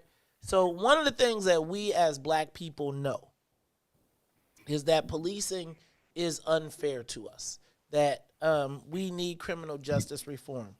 But then I also look at the city of Chicago, where you are now saying no cash bail. We are experiencing a spate of carjackings that we've never seen before. Our murder rate in Chicago last year was up 50% over literally the highest in 30 years. We then turn on the news. We see Anjanette Young being screaming naked as the police are showing callous disregard for her life. At the same time, we find out that the mayor's community safety teams have now been gone back to the jump out squads and literally are doing quota arrests. I have been flooded with calls by law enforcement as well as regular citizens in the Black community who, as we try to rethink criminal justice, are going to be more than likely the victims until we figure it out. Because once the shorties find out that they ain't got to pay no cash bail and they can get out, and they not a flight risk, I feel like it's going to be like they found out when they found out about COVID and being able to get released. Talk to me about the concerns that we as a black community who are disproportionately affected by crime, and we're seeing the numbers explode. How do we make the criminal justice reform jibe, especially if we haven't gotten the economic resources into the community to help cut it off? Yeah, that's a great question. And Maze, it's I think the answer is predicated on us having to do all things at once, right? That we can't back off and say we can't address this because we haven't addressed this. We've got to, I think, have our eyes wide open and look at this once again from a holistic standpoint. I do want to say about the no cash bail piece of it, that this is one of the other things that we have to make sure that the judicial system is operating in the right spirit when it comes to what this law is supposed to do. What it's supposed to do is make it harder for dangerous criminals to walk among us, but also make it easier for folks who may be charged with nonviolent crimes who are sitting over in 26 in California just because they don't have the money, right? We can look at the folks that Dr. Willie Wilson has gotten out of jail in the past, and many of them, the only reason they've been there, with these pending cases is because they can't pay and because they're black, right? So to cut through that, I think it's important. This law is supposed to give judges the ability to create a dangerousness score for folks who have been accused of crimes, and so the thought process behind it is that it would keep folks like Kyle Rittenhouse, for instance, in jail, and not just give him the opportunity to walk free because he could post $1 million bail. But it also would not put that same burden on somebody who may be charged with shoplifting. Somebody in one of our neighborhoods was charged with shoplifting but can't pay whatever that state bail is that comes from the judges and the state's attorney. So that's the important part. But once again, I don't think that this is the silver bullet. I don't think this is the panacea to all of our issues. We've got to figure out how to use this to our advantage. And I think it is, we can't have this conversation without talking about the spate of carjackings in our community. There was just one, a few blocks from my house last night at 2 a.m. that I just read about this morning. And so we've got to address this. We can't create a situation where folks are feeling less safe than they do now. But we also can't overly aggressively use the justice system to make black folks, just because they don't have money, suffer. So let me do this. A couple things. First of all, I want to open up the phone lines. I want to make sure that y'all are very clear that we are entering into a different era. What I have found is that oftentimes when people come to radio or to video, they don't want to answer questions. They only want to go at the host. Representative Buckner has agreed to take questions, right? We're going to open up the phone lines. I'm going to read the number very slow. 872-259-7474. 872-259-7474. I want you all to call in. We want to talk to Representative Buckner. We got a bunch of other questions. We still got to get into the Biden thing, but we're going to take your questions throughout, right? Representative Buckner and I have been really saying that it's important to reopen these lines of communication between our elected officials and our community. When you see something like this happen, one of the things that I have often done is just say, we're going to blow it up, right? They ain't going to do nothing different. Here's what we're going to say. We finally saw our guys do some things that we want to do. They didn't get everything. Because one of the things we're going to talk about, and I want to open up the lines, 872-259-7474. Representative Buckner, one of the biggest disappointments, and I fear that we're on the verge of a second version of it, is the lack of inclusion or participation in the cannabis industry. There's no way I can have you on this air and not talk about this. Illinois is bound to be the cannabis capital of the world. Right now, 3 of the largest cannabis companies in the entire world. And now with this Democratic caucus, we are probably going to see cannabis be legalized nationally. They got the votes now.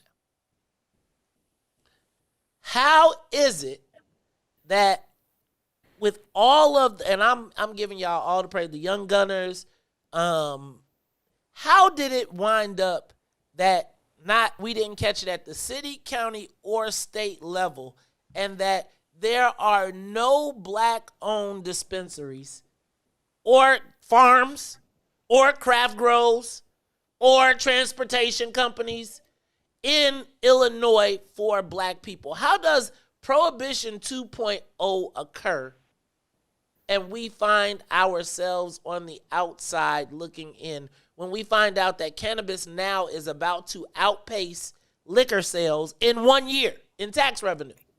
How does that happen, and how do we get that fixed?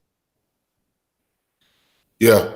So first and foremost, I just want to be very clear. I think that the rollout of the legalization of recreational cannabis in Illinois has been an abject failure. We look around the industry, we look at the people who are making money hand over fist, and we realize that once again, nobody looks like us. There were a number of us who had reservations in May of 2019 when we passed the bill. There were a number of us, some of whose name you've already said for about other things today, who stood up on the floor of the House and said that, we know that the industry looks 1% black around the country. And if Illinois was going to do it right, we've got to do it different. And so there were promises made that have not been kept yet. We have been left out of the conversation while many other folks are able to. I'll say white people. Go ahead. Oh yeah, that works too. I'm not scared of the word white people, but have been able to rake in all this cash while we are once again sitting on the sideline. So there is something that has to happen. I know there are a lot of groups that are working on trying to create another lottery. There are a lot of groups that are working on different levels of legislation, none of which was actually able to be voted on this last week in Springfield because the clock ran out. But we've got to do something and fix it now. We can't walk around patting ourselves on the back just because black folks got expungements while white folks are getting rich. Woo. Representative, let me say that we're going to open up the lines. I'm going to take a couple calls.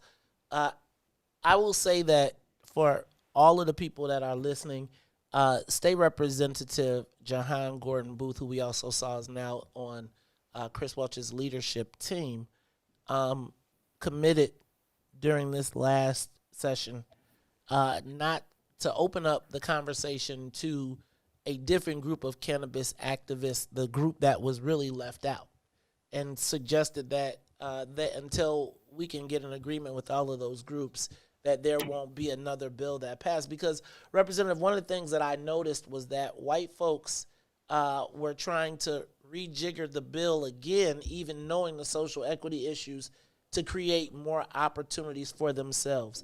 Where are we?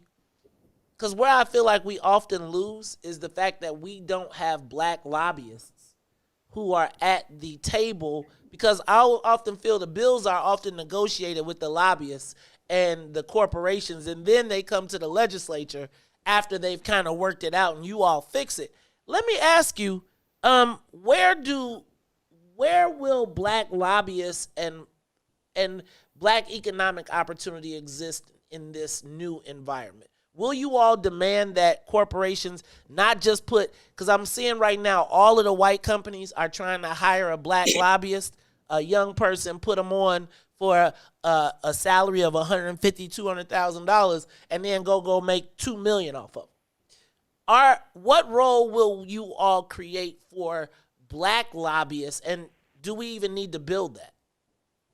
Listen, I think that that's part of the responsibility of the Black Caucus, is to talk to the folks who are asking us to pass legislation and to demand of them that the teams that speak to us look like the communities that we represent. I don't think we've done a good enough job of that. And so, I want to help force the hand of the Black Caucus to make other companies and organizations, whether we're talking about the trades, the unions, or corporate America.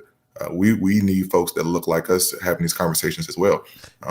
I've had this conversation with one of the large cannabis companies in the city, and they've talked a lot about diversity and inclusion. But my first question to them was not just, who are you helping from a cannabis standpoint, but who actually works for you? What does your board of directors look like? And that was an embarrassing question for them because their board of directors look nothing like the people who we want to stand up in this industry. So we got to call people to task and hold their feet to the fire. But we also do need, I think, the help and support of the community to help us push for these changes. When we come back, we're going to continue this. We got phone line. The phone lines are open. People are calling. We are talking to State Representative Kam Buckner. He is also the chairman of the Illinois House Black Caucus. Representative, when I come back, we got another opportunity that it seems like we're about to get squeezed out of. Gaming there's about to be a rebirth of gaming in Illinois. We've watched FanDuel, we have watched DraftKings, we have watched sports books open, and it seems like there is no place for black people. We see the VGT operators, all of these white people getting rich in our own neighborhoods. And I guess my question is, we saw this happen with cannabis. Do we have an opportunity to create new space going forward? Look, y'all, it's the Maze Jackson Show. We are talking to State Representative Kam Buckner. Hey, y'all. And he's taking questions. Check that out. Let me just say, when have we had an elected official on the phone on live that says, I'll take the questions? Now, Brother Frank, I see you. Callers, give us a call, 872-259-7474. Don't say they don't never want to talk. Because Representative Buckner is here. He's like, man, bring it on. Now, he didn't say bring it on. He ain't like George Bush. But he wants to open up that dialogue between our communities, and there's no better way than to talk to you, the callers. We'll be back after these messages. The Maze Jackson Show. We'll be back after this break. The Chicago Legal Network is the collaboration of attorneys that concentrate in many areas of the law most needed in Chicago neighborhoods. The CLN lawyers focus on personal injury, criminal defense, and other issues. The CLN lawyers all average over 20 years of legal experience and are dedicated to helping the Chicago community. The Chicago Legal Network is committed to developing black lawyers through mentorship and co-representation. So if you were injured in a car accident, slip and fall, or injured on the job, or you need assistance with criminal defense, including driving violations and DUI, check out ChicagoLegalNetwork.com for more information, or call 773-912-3545. 773-912-3545. Shop at Black-owned and operated Solo Beauty, where you are appreciated and respected. Located at 8158 South Cottage Grove, Solo Beauty can supply all of your black hair care needs. Solo Beauty is open from 11 a.m. to 8 p.m., Tuesday through Saturday. What's up, good people? Y'all go accept my request on the page so I can do the Why would we do that? Why would we do that? I'm trying to do the survey. Why would we let you in? Why would we let you on the... You talking about the Iswiz Book Club page? No, why would we're going to let you in, Ron. You need to read. I'm with that. I'm definitely put you on. Somebody please let Ron in the Iswiz. I thought it was a public page. I don't know. I don't run it. I don't know who run it. You got to talk to Shannon and Robin and... You said what? Y'all group private like it's something special or something. First of all, it is something special. Ass. Okay? There's something special. Okay, you know what I'm saying? Then you gonna talk it again. Don't get no punishment again now. Right. They already came in there like, look at her being nice to Ron today.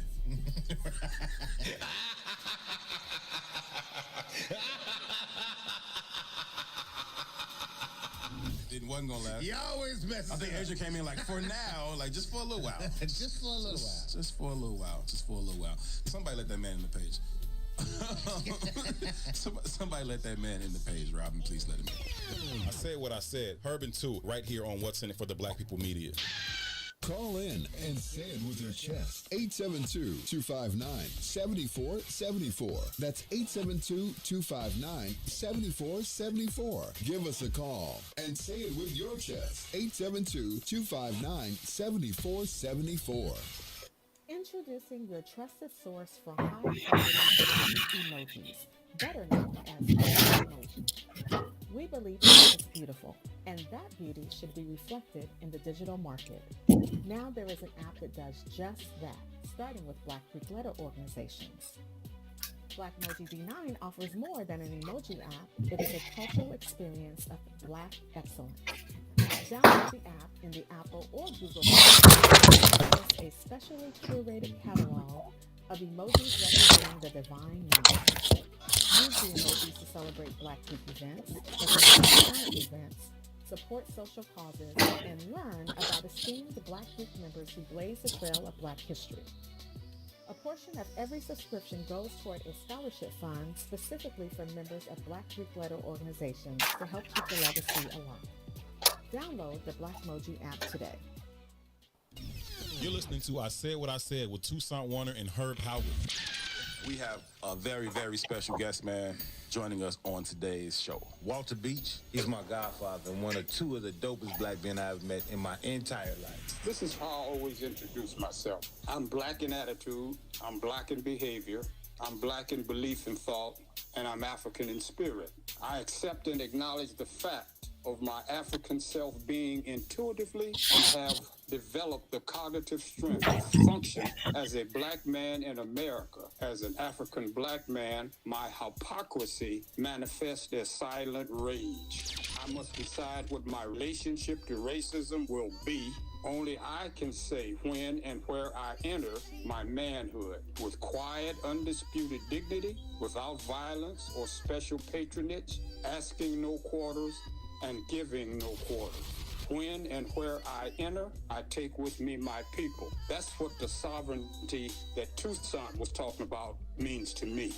I'm a sovereign human being. And like he was talking about in that point that we made in Amistad when we was talking about all of our species demands to be free. They may not have the power to prevent it, but they just demands it. And that's what they do. That's what the struggle is about. You are listening to the most dangerous show in the morning. This is What's in It for the Black People Radio. Maze Jackson. Maze Jackson, the most vociferous advocate for black people in the world.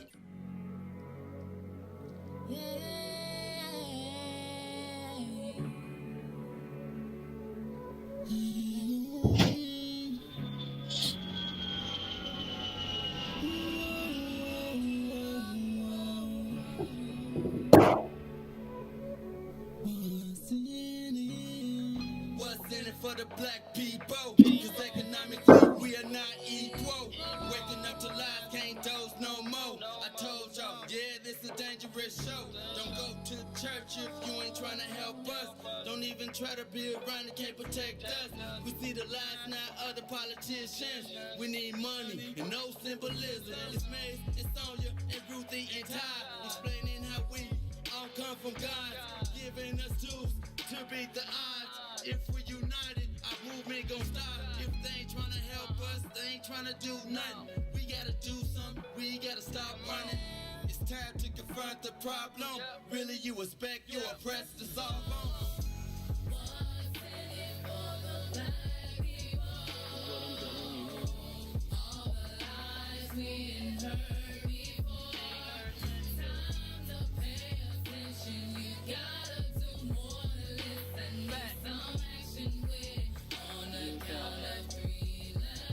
Wake up, Chicago. Wake up, world. This is the Maze Jackson Show. I'm your host, Maze Jackson. Got my co-host, State Representative Kam Buckner. Kam Buckner. That's who it is. That's he's on. He's sitting in for Ruthie Moore and Todd Stroger. Don't forget we got Sonia Escobar. You can never forget the musical conductor of the soul playing.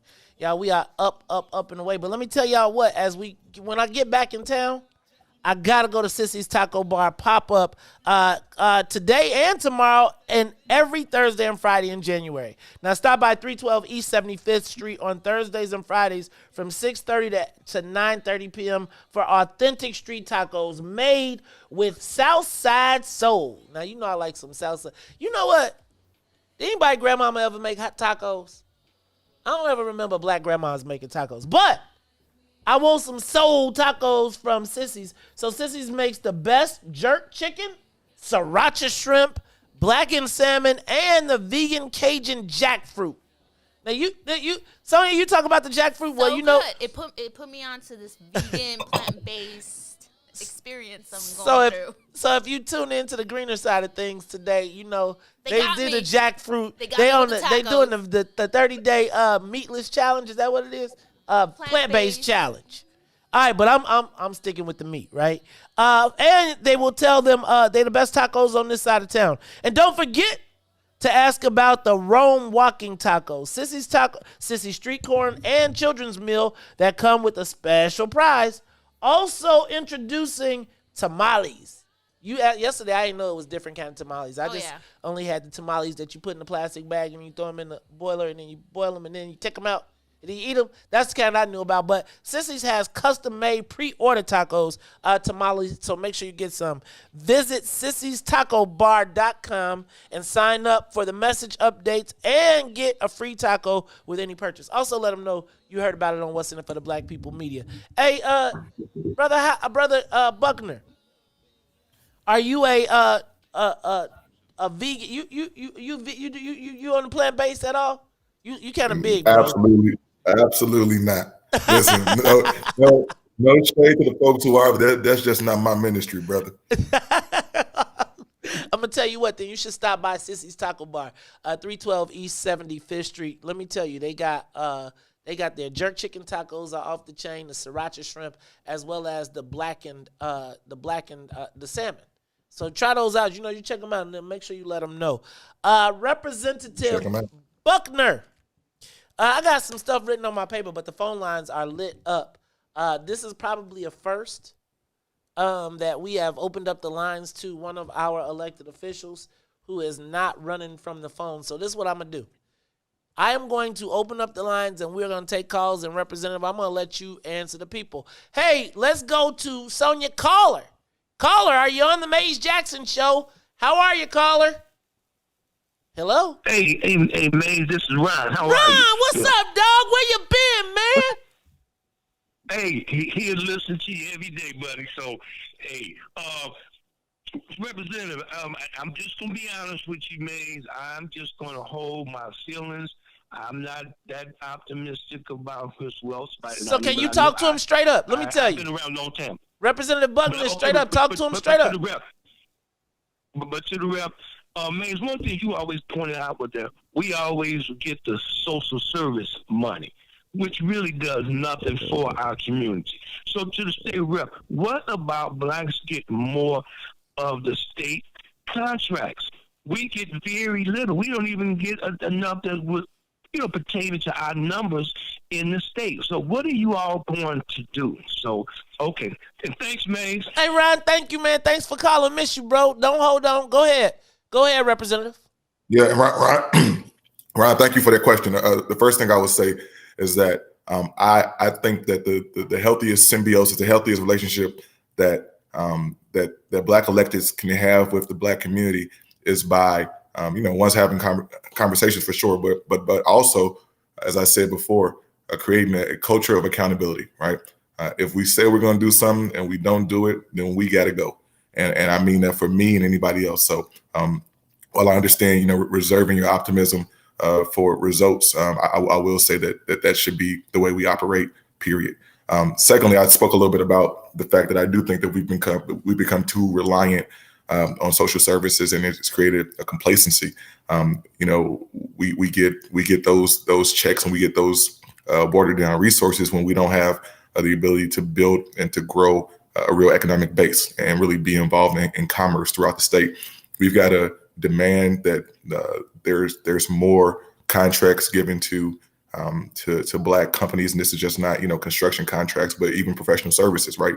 Some of the law firms and accounting firms, many of these things that don't even have to go through the legislative or the procurement process, that can actually be done by executive order. So we have to continue to push on the governor and whomever the governor may be at any point to do that in an intentional way, in a purposeful way.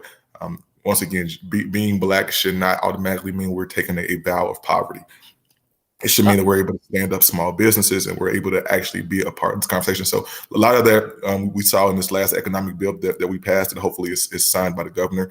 But as I said earlier, we're not done pushing. We're not done asking for this stuff, or not even asking, demanding for our place at the table, so that our people can actually, like I said, be a part of the economic conversation. You mentioned the governor a couple times in this conversation. What is, from your perspective, how is the governor done with the black community? I know that he liked the least offensive at some point, but it does not seem like he's been back to visit, even with the way that I just watched I just looked at the jbcorruption.com website, and I saw how he has made white folks re-rich while touting his love of black people. I saw him raise his black fist when George Floyd died, and it was a fistful of odd dollars, and he walked out with them.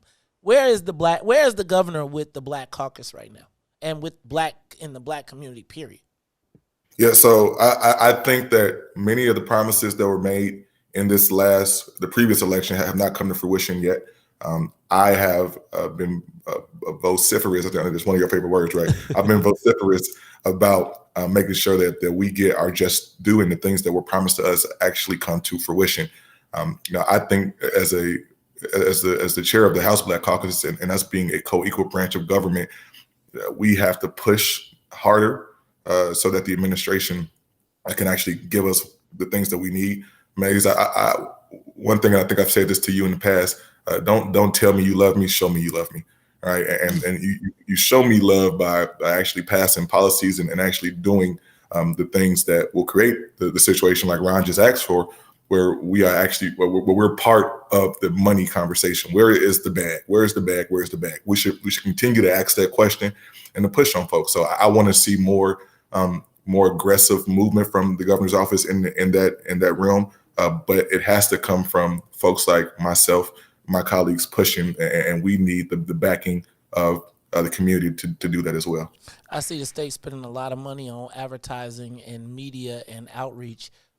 We'd like to make sure that what's in it for the black people is the direct pipeline to the black community, that we see a part of that. Let me go to Sister Zakiya. Sister Zakiya, okay, now, and Representative, I believe that you Good morning, can you hear me okay? We can. We believe that Sister Zakiya may even be one of your constituents. So I'm going to let you go, Sister Zakiya. Go ahead. Welcome back. Thank you for calling. Love you. Sister Zakiya? Hi, Maze, can you hear me? We can. Yes, we can. Oh, good.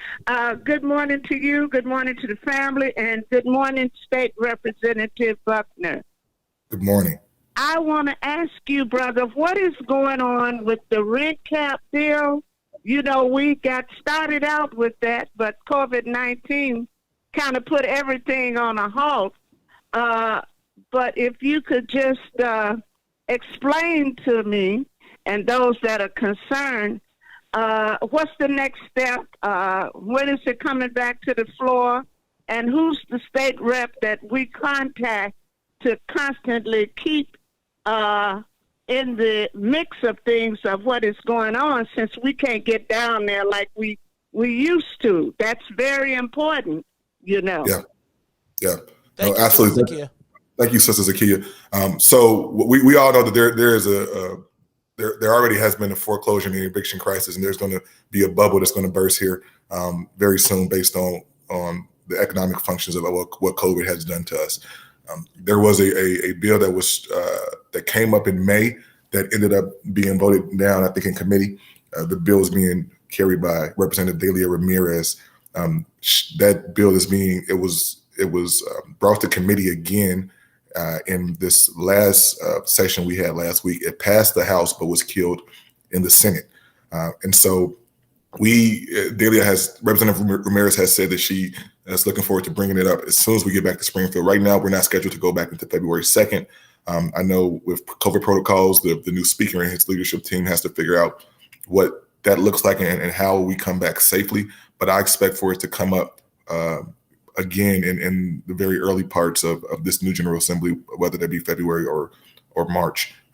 Also, I think we've got to talk about that to make sure that we are not running into unintended consequences. I've had conversations with a lot of black landlords and folks who own real estate, who have tenants who, they are looking for relief as well. So I think we've got to do it holistically and make sure that everybody who needs relief in the rent and the foreclosure tenant world can get that. So to answer the short question, the short answer is I think we get back to that in February. And who do you contact? You contact whoever it is that is your representative. I think that most members of the House Black Caucus and the Latino Caucus, and I think the wider House Democratic Caucus were supportive of the bill this time. Like I said, it died in the Senate. So it may also be something that you need to do to reach out to your senators to let them know how important this is. All right, that is, thank you, Representative, for answering Sister Zakia's question on rent caps. Next up, we got Brother Ball. Brother Ball, where you been? I ain't talked to you this whole dang year. And then you call in for State Representative Buckner. What's up, man? And how the kids? Hey, good morning, Brother Mays. This is Brother Frank. Brother, you know what I'm saying, from the west side. Oh, what's up, Brother Frank? I think they got you mixed up. What's up, Brother Frank? How you feeling, man? My brother, good morning to you and good morning to our State Representative, Kam Buckner. Thank you for sitting in with us, and double thank you for taking calls to talk to us. Really appreciate this. I'm going to throw a little bit of twist at you, my brother, and ask you, would you please give us some serious consideration, because I think this has done a lot of damage to especially to our community. Would you consider bringing forth a legislation for a legal document to be added with our marriage license and be signed by both the bride and the groom? This document stipulates if and when either one of us decide we just want to be married anymore, and our significant other has done nothing wrong, and there are kids involved, well, the person that don't want to be married anymore is the one to lose custody of the kids. Irreconcilable differences, verbal abuse are not sufficient enough to grant you divorce plus custody of the kids, because both of these can be falsely manufactured. The reason why I want you to give some consideration, and please think on and fill in the gaps, because I know you're intelligent enough to see where I'm coming from. The reversal of what God has ordained in this country and everywhere, and what has been the norm since the dawn of civilization, has done more damage to our community than any others. And the chickens have come home to roost now. Biological fatherless homes is a core root of the violence that's taking place in our country, in our community especially. Okay, at least meet the man, at least meet the father halfway. If you don't want to go back to what God said, because whatever God has ordained, you know what I'm saying, when you go against that, the end result is going to always be chaos. Okay, and we are no exception to that. God ordains that man, the father of the seed of the father, is to remain with the father. Frank, and there is wisdom and logic in that. Frank, what's the question? Let me just say, we can't hear when Kim Duncan, when Representative Kam speak, maybe we can hear when you speak when we're on hold here. So I don't know what's going on, but we cannot hear him on hold when he answers the questions. So what I'm asking is, what's your question, and then hang up. What's your exact question for the representative? My exact question is, would you please give the consideration and bring forth legislation? Because we need hallmark name on legislation that stipulates that this document be legalized and made mandatory and go retroactive. Okay. Thank you, Frank. I think Frank wants his kids back. He wants to see his kids, because I think in the divorce there was some real issues, and he said irreconcilable difference. But I'm gonna let you come back. I think what you need to do, Frank, on that space is figure out who your state representative is, and we'll help you do that. And then you propose that to them. Who seems like would be a good person for that, though, is State Representative LaShawn Ford, because he takes up those type of family matter issues. Yeah, LaShawn's working on a lot of that, and I'm happy to talk to Frank too and see what we can do. But Representative Ford has been a champion on that front. All right, let's go to the live line. Robert, you're on the Mays Jackson Show. You are talking to State Representative Kam Buckner. Thanks for taking my call, Mace. Can you hear me? Yeah, we can. Oh, what's up, Robert? I ain't talked to you in a minute. What's up, man? Still out here fighting for that Kerner report and everything else we've been on the battlefield for. All right, well, now you got the representative. It seems like they took pieces of that Kerner report, but talk to us. What you got for us? Well, here we go with the city of Chicago and the police brutality. You know, people have been crying to defund the police. in the 70s, when Daley was not complying with the federal guidelines, the city of Chicago was defunded. He had to go to the banks to borrow money to shore up the city's budget. And this is what we need to do, and perhaps the state representative can lead the charge, file a federal complaint in Washington to defund the city until it complies with everything that is applies to the protected class of black people. And we're not, we're in the protected class, but everyone else has come in and stolen that identification.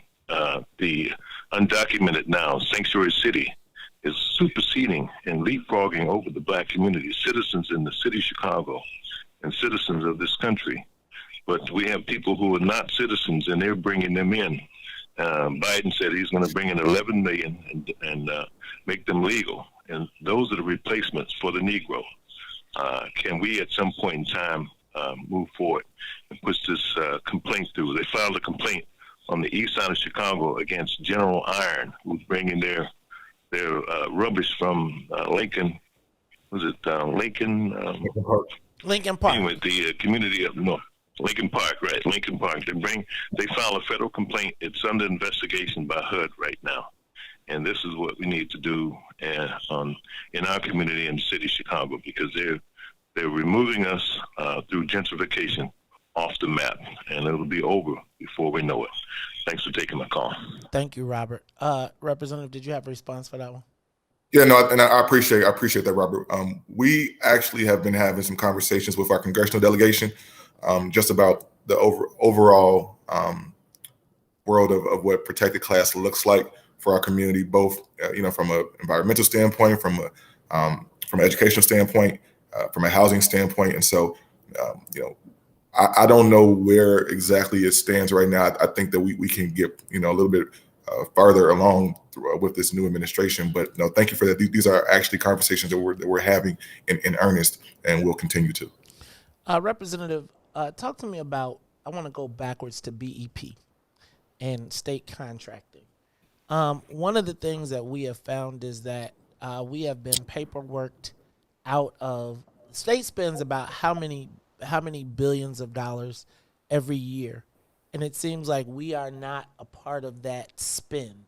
Tell me how what you all have done with this agenda will give us opportunities to participate economically in the largesse that the state spends, and what does it say about the state and the executive branch's values when it comes to our participation in state contracting?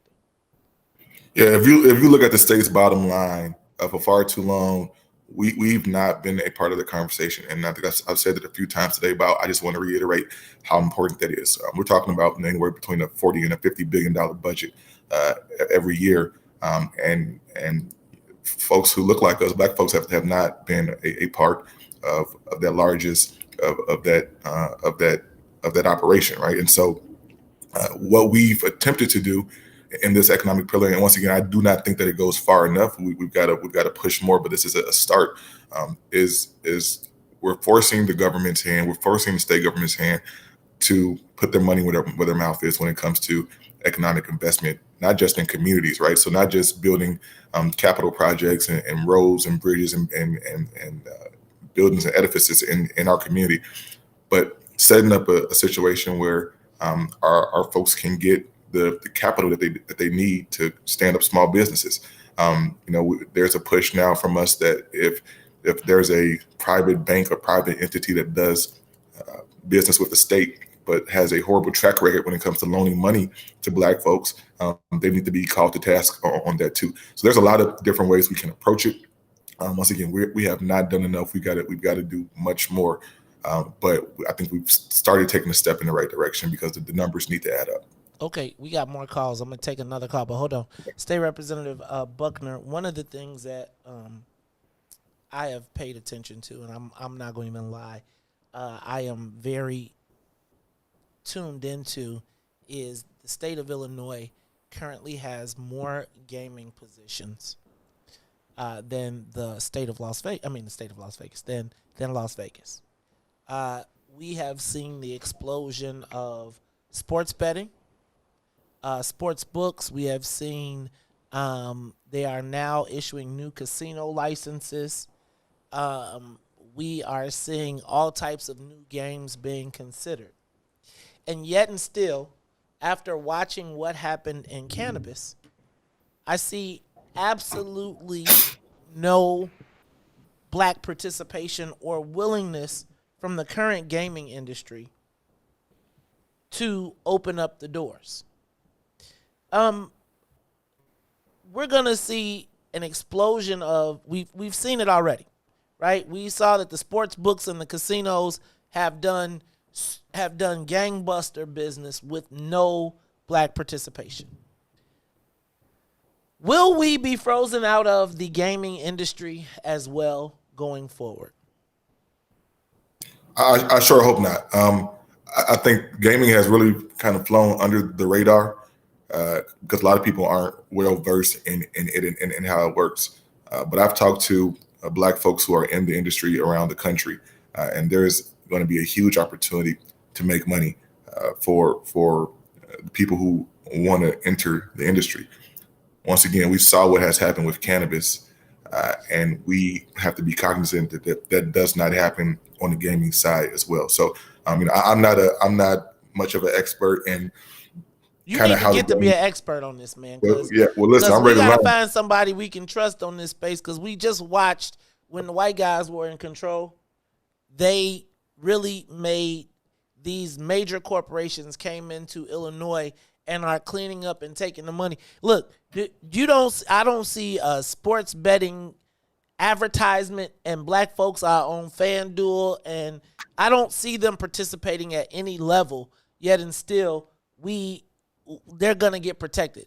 I am curious to know, let me back up. So I just want to make sure that you all put this as a focus going forward, because again, we got more gaming than Las Vegas and still no black operators. And what I'm seeing is that the white guys are doing everything they can to ensure that they box black folks out. They have no reason to open up the doors. No, that's right. And so because of that, we have to force. So with the same spirit that we went to Springfield with last week, and said, listen, nothing is going to be done unless we do it this way, right? And we're not going to talk about any of these other pieces of legislation unless we address the things that the Black Caucus have put forward. We have to operate with that same spirit. We cannot allow the rug to be pulled out from under us right in front of our eyes, right? And so if we've seen this play before, we know the blueprint, we know how this movie ends. We now have to be forced to force other folks to make sure that we're not left out, like I said. So being able to talk to folks in the industry, folks who understand the structure of gaming and the tapestry of how it works, we need to be having conversations with those people so that we can actually put legislation into play that puts us in the right spot.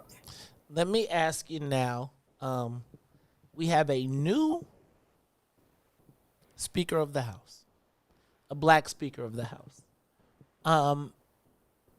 He has talked about diverse leadership, and you know how we get nervous when we hear about black folks get nervous when they hear diversity. What does a new black Speaker of the House mean? Not conceptually like first black, right? Because we've seen a lot of first black, all that stuff. And so honestly, we got to get past the first. And we got to start talking about tangible outcomes. What does having a black Speaker of the House mean to legislation getting passed that benefits black people? But also, what does it mean as it relates to black power in Springfield? What does because we saw that the Speaker has released his diverse leadership team. But you know I worry about diverse. Mm-hmm. What does this mean for us in the power dynamic? Yeah, and thank you for that question, Maze. What it should mean is that we have a larger voice at the table. What it's supposed to mean is that we saw happen last week in Springfield become more commonplace. The thing is that in a practical sense, it means nothing if we aren't working in lockstep and being on the same page. I fully expect the Representative Speaker Welch, has thought about these things and wants a difference and a kind of a shift in momentum in Springfield. But I also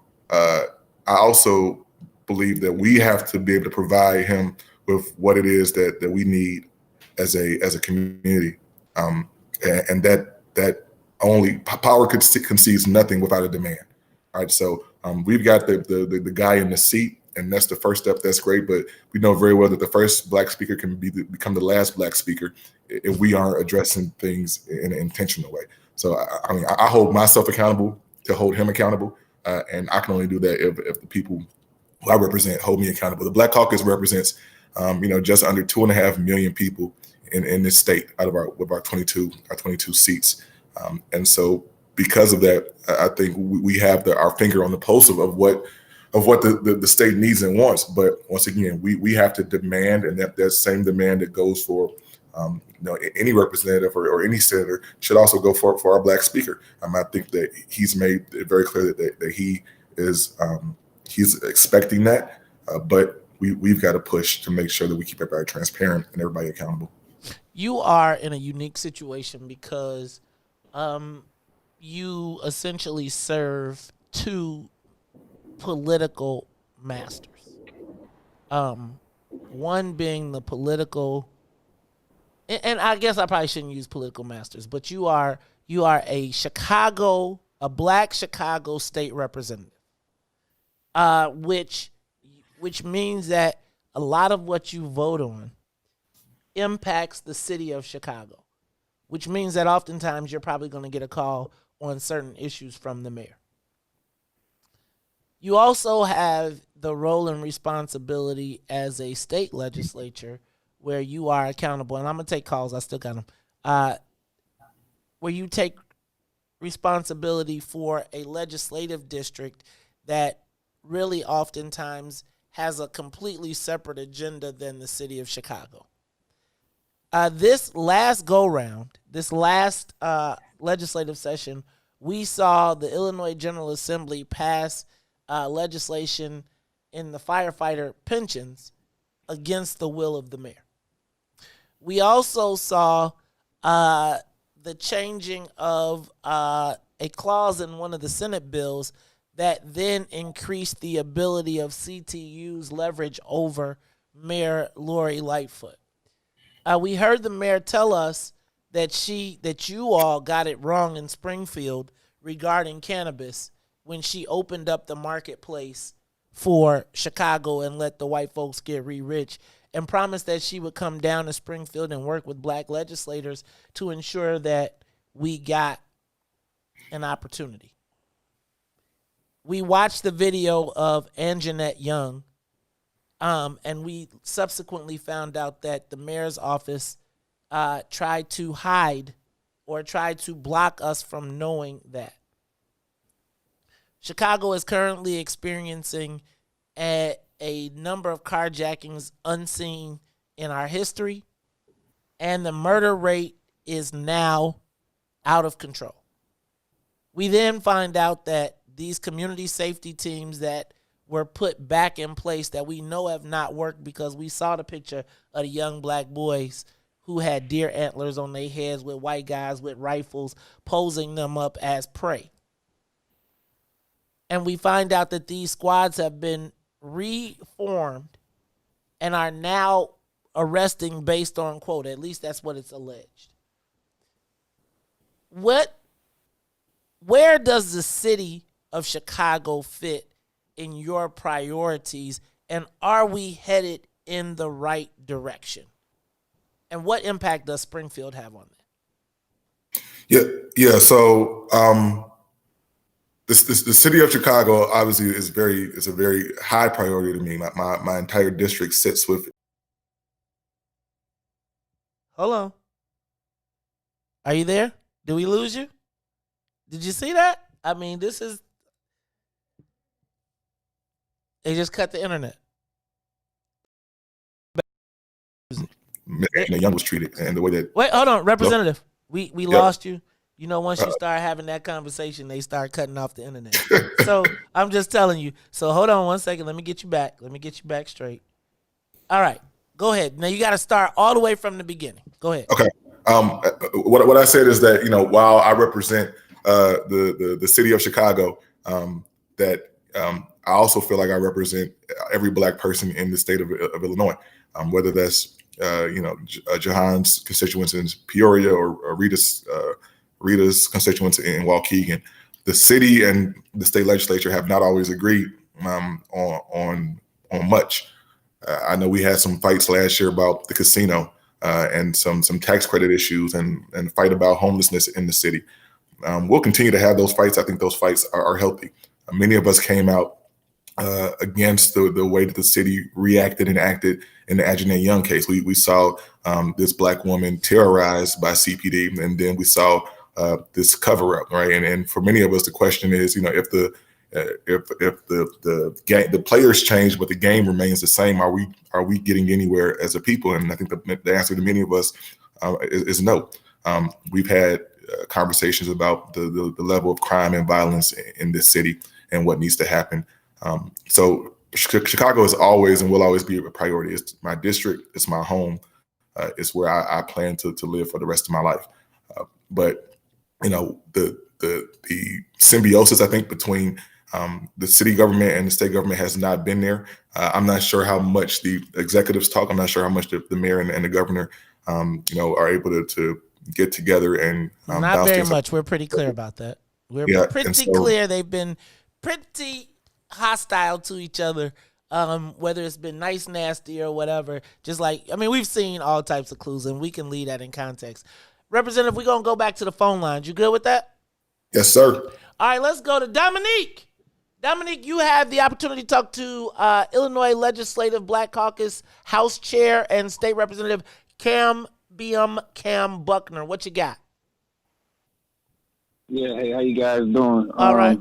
I wanted to ask some, like with the cannabis and how black people basically got left out of that bill going forward, like with the gaming. Will they put in provisions in bills, or make sure they put in provisions that can punish the peoples or the recipients of these different licenses, or different, the people who get the money, like they get punished if they don't do what they're supposed to do. So like with the cannabis, it's nothing happening to those folks. There's no repercussions. Can they put in the bill where if things don't include black folks, that, the rug can be swept out from under these peoples? And that way, I think, things will go all the way, black folks won't get left out. Enforcement. Thank you. First of all, thank you, Dominique. I appreciate that. Yeah, one of our biggest concerns is enforcement. We used to see a process where whenever the Black Caucus would put something up, there'd be a bill that they said, we want to make this happen for black folks, and then we'd see the speaker or some guy from downstate then all of a sudden pass another bill that negated our opportunity. What kind of enforcement tools are you going to be putting in place? And can we penalize people who do not participate, do not allow black participation? Well, Dominique, thank you for the question. I think it's huge. Number one, yes, we need to put enforcement mechanisms in all of this stuff, because we know, once again, based on history, how we've been left out. So enforcement mechanisms have to exist. Now, those mechanisms may come in a few different shapes and sizes. I think for one, we've got to make sure that there are ways to punish folks who have skirted some of the rules. I know we all have heard enough.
You know I gotta secure that bag, and you know I gotta hustle.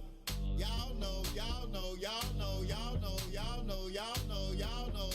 the hustle. Nigga gon' hustle.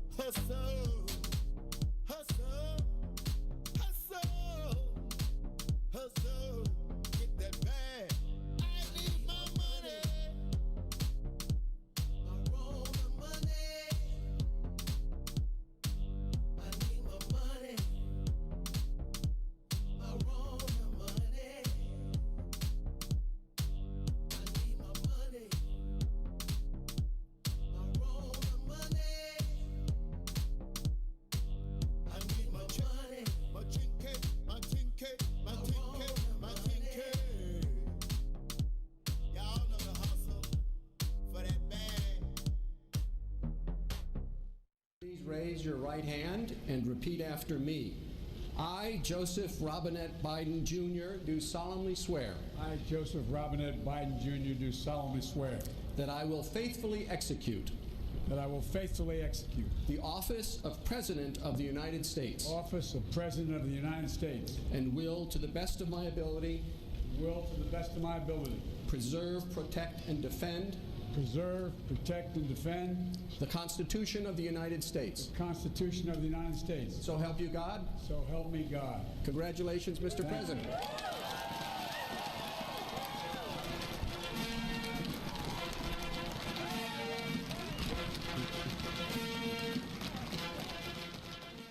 Please raise your right hand and repeat after me.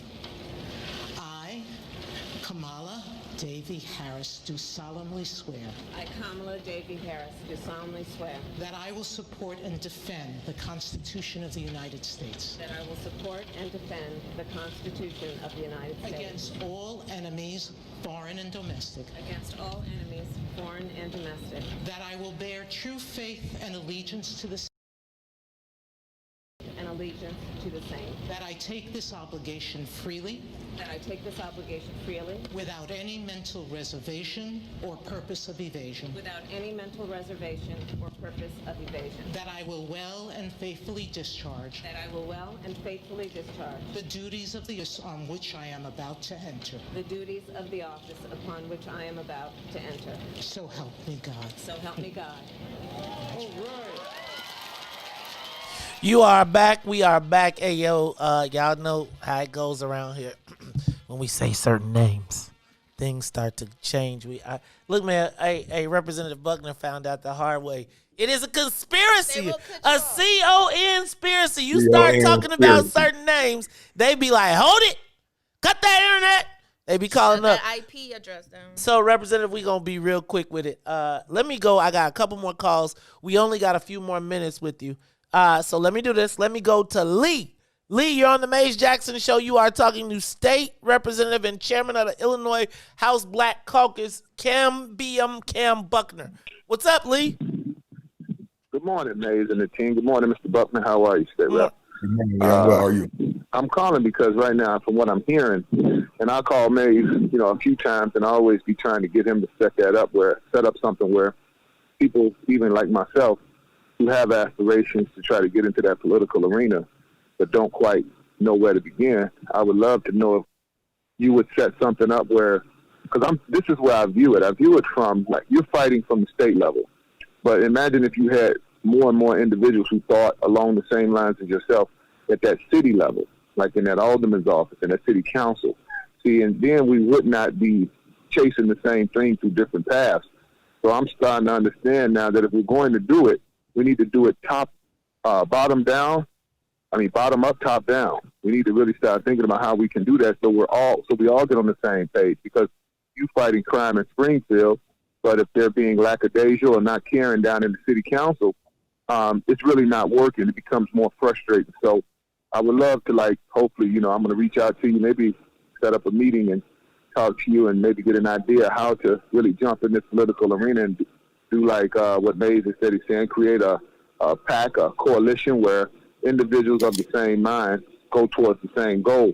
I think then we'll start to really make progress on everything that you guys are talking about, the cannabis, the gambling. If we got individuals in city council and the state working towards the same angle, we can probably do it better. So thanks a lot for that. I appreciate it. Have a good day. Thanks, Lee. Yeah, Lee, thank you for that, man. And I will say I'm a huge fan of us doing what we got to do to build a bench, to build a network, so that we can be ready for all these fights. So I'm super accessible, man, and look forward to you reaching out and we can set something up. There it is. All right, no more calls. All right, Representative Mann, first of all, let me just tell you, probably very rarely, if ever, this is one of the first, hopefully definitely not the last. And one of the things that I've been telling our people is that we gotta, when our legislators do something that we want to do, that we want them to do, then we can't punish them for it. That there has to be, so what you've noticed is I've tried to give everybody their flowers, even the people that I don't necessarily agree with, all the time when they make the move that we need to make them to make. And I think that we've got to reconnect so that you all can take bold action. I'm going to tell you, to see Rita Mayfield, who literally maybe a day before was like, Madigan will be the speaker forever, to see her check the white folks on the floor at the same time, to then see you all come out of this. Let me ask another question because I think it's important. Did you all anticipate coming down to Springfield and leaving with the black speaker? I think some of us did. I think some of us were more kind of locked into the way things have gone in the past. But I think those of us who were those of us who were able to be forward thinking and leaning knew that there was going to be a possibility. So talk to me about this this movement of young people that are down in Springfield that have pushed legislators who have previously been like, man, when I was down there, used to be black legislators like, I ain't messing with that black caucus. If you want to get something done, don't mess with it. Now it seems like it's don't mess with it because they will bite your head off you better eat your eggs before they break your legs. And in 2 years, I mean, think about this. You only been there 2 years, bro. And you are already the House Black Caucus chair. You listed about 5 people. Talk to me about those 5 people one more time. Yeah, so there's been a real, I think, culture shift and a culture change, and there are the young folks who I've had the pleasure to come into the General Assembly with. Representative Curtis Tarver, who we talked about a little bit earlier, Representative Lamont Robinson, Representative Keisha Collins, Representative Omar Williams, and Representative Maurice West, who resides up in Rockford. What I also say is there's a group of folks who have been there a little bit longer, who are still around.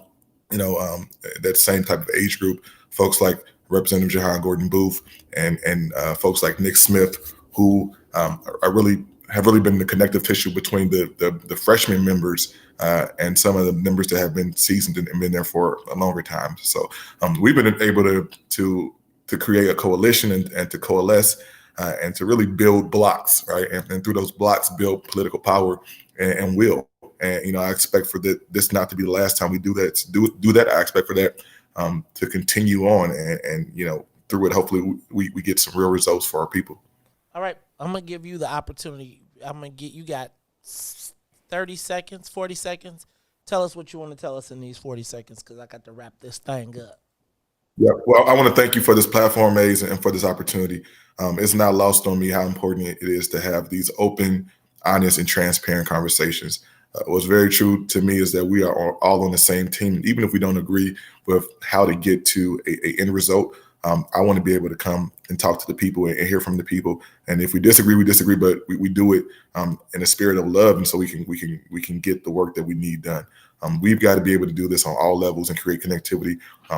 For my friends and colleagues at the city council level, those who are county commissioners, and any other entity. Where we're actually making decisions. So I want to keep the conversation open. I would love to do this again whenever you have the time to put me on. And I've learned a lot today, and I want to continue to take this and be able to move legislation forward for our folks. So let me ask you, because we got you on the line. I forgot to ask the speaker. Can we get some press credentials in Springfield so that we can give real updates and real timely information to our people? We would like to be an official news source, and we'd also like for the Illinois General Assembly for legislators to rotate through, to start to continue to have dialogue with their people. So I want to try and book a monthly with you on this, but I also want you to also utilize the platform to give House Black Caucus members the opportunity to have a two-way dialogue. You know, I saw that you all did a tremendous amount of public hearings, a lot of information. I talked a lot of smack. I ain't gonna even lie. I talked a lot of smack. But as I listened, I saw that you all had put in a lot of work. I think that one of the things that has to happen is we can't be scared to let the rest of the world know, right? And so utilize the platform so that we can connect the dots. Representative, I want to tell you how appreciative I am that we were able to reach out to you and you were able to sit in with us for 3 hours. Now, it's a lot of people that got mad at me because I didn't give them the shot. But I'm going to say that this is the first of many opportunities that we want to make sure that we connect the dots in the black community. Representative, thank you for being with us today. 3 hours. We appreciate it. Hey, man. And thanks for not wearing them big old funny glasses, man, because I'll be distracted when I see you on TV. You know, you be up there with I'll be like, good Lord. Oh, I got one more question for you. How important is fashion to elected officials? I'm going to leave away. Oh, I got 30 seconds. But does style matter? I don't know if it matters specifically to elected officials. I know there's a idea and thought of what a politician should look like, but man, I'm just gonna tell you, man, I'm 6'4", 300 pounds. Big brother got to look good if you're gonna walk around, right? So that's always been my thing is to dress the part, bro. Sonia said, "Are you married?" I'm not. All right, you know I'm gonna make a bachelor's list too. We gonna have to get him on Chris the Critic show so he can talk about. You know what? Let me stop. Hey, Representative, it has been great to have you on the show. We appreciate you. Thank you for taking this time with us, and this will not be the last. We look forward to talking to the rest of the Black Caucus members. All right, y'all, we gotta wrap this thing up. So for Miss Sonia Escobar, for the chairman of the Illinois House of Representatives Black Caucus. For Ruthie Moore, for Todd Stroger, get off the beach and get your butt back. I am the host of the Maze Jackson Show, asking every single day, what's in it for the black people? And if you don't like it, you can still tell them. Maze says, stay tuned, y'all, for the Book of Dawn. We'll see you in a minute.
What's in it for the black people? You know it. What's in it for the black people? Let's show it. What's in it for the black people? You know it. What's in it for the black people? Let's show it.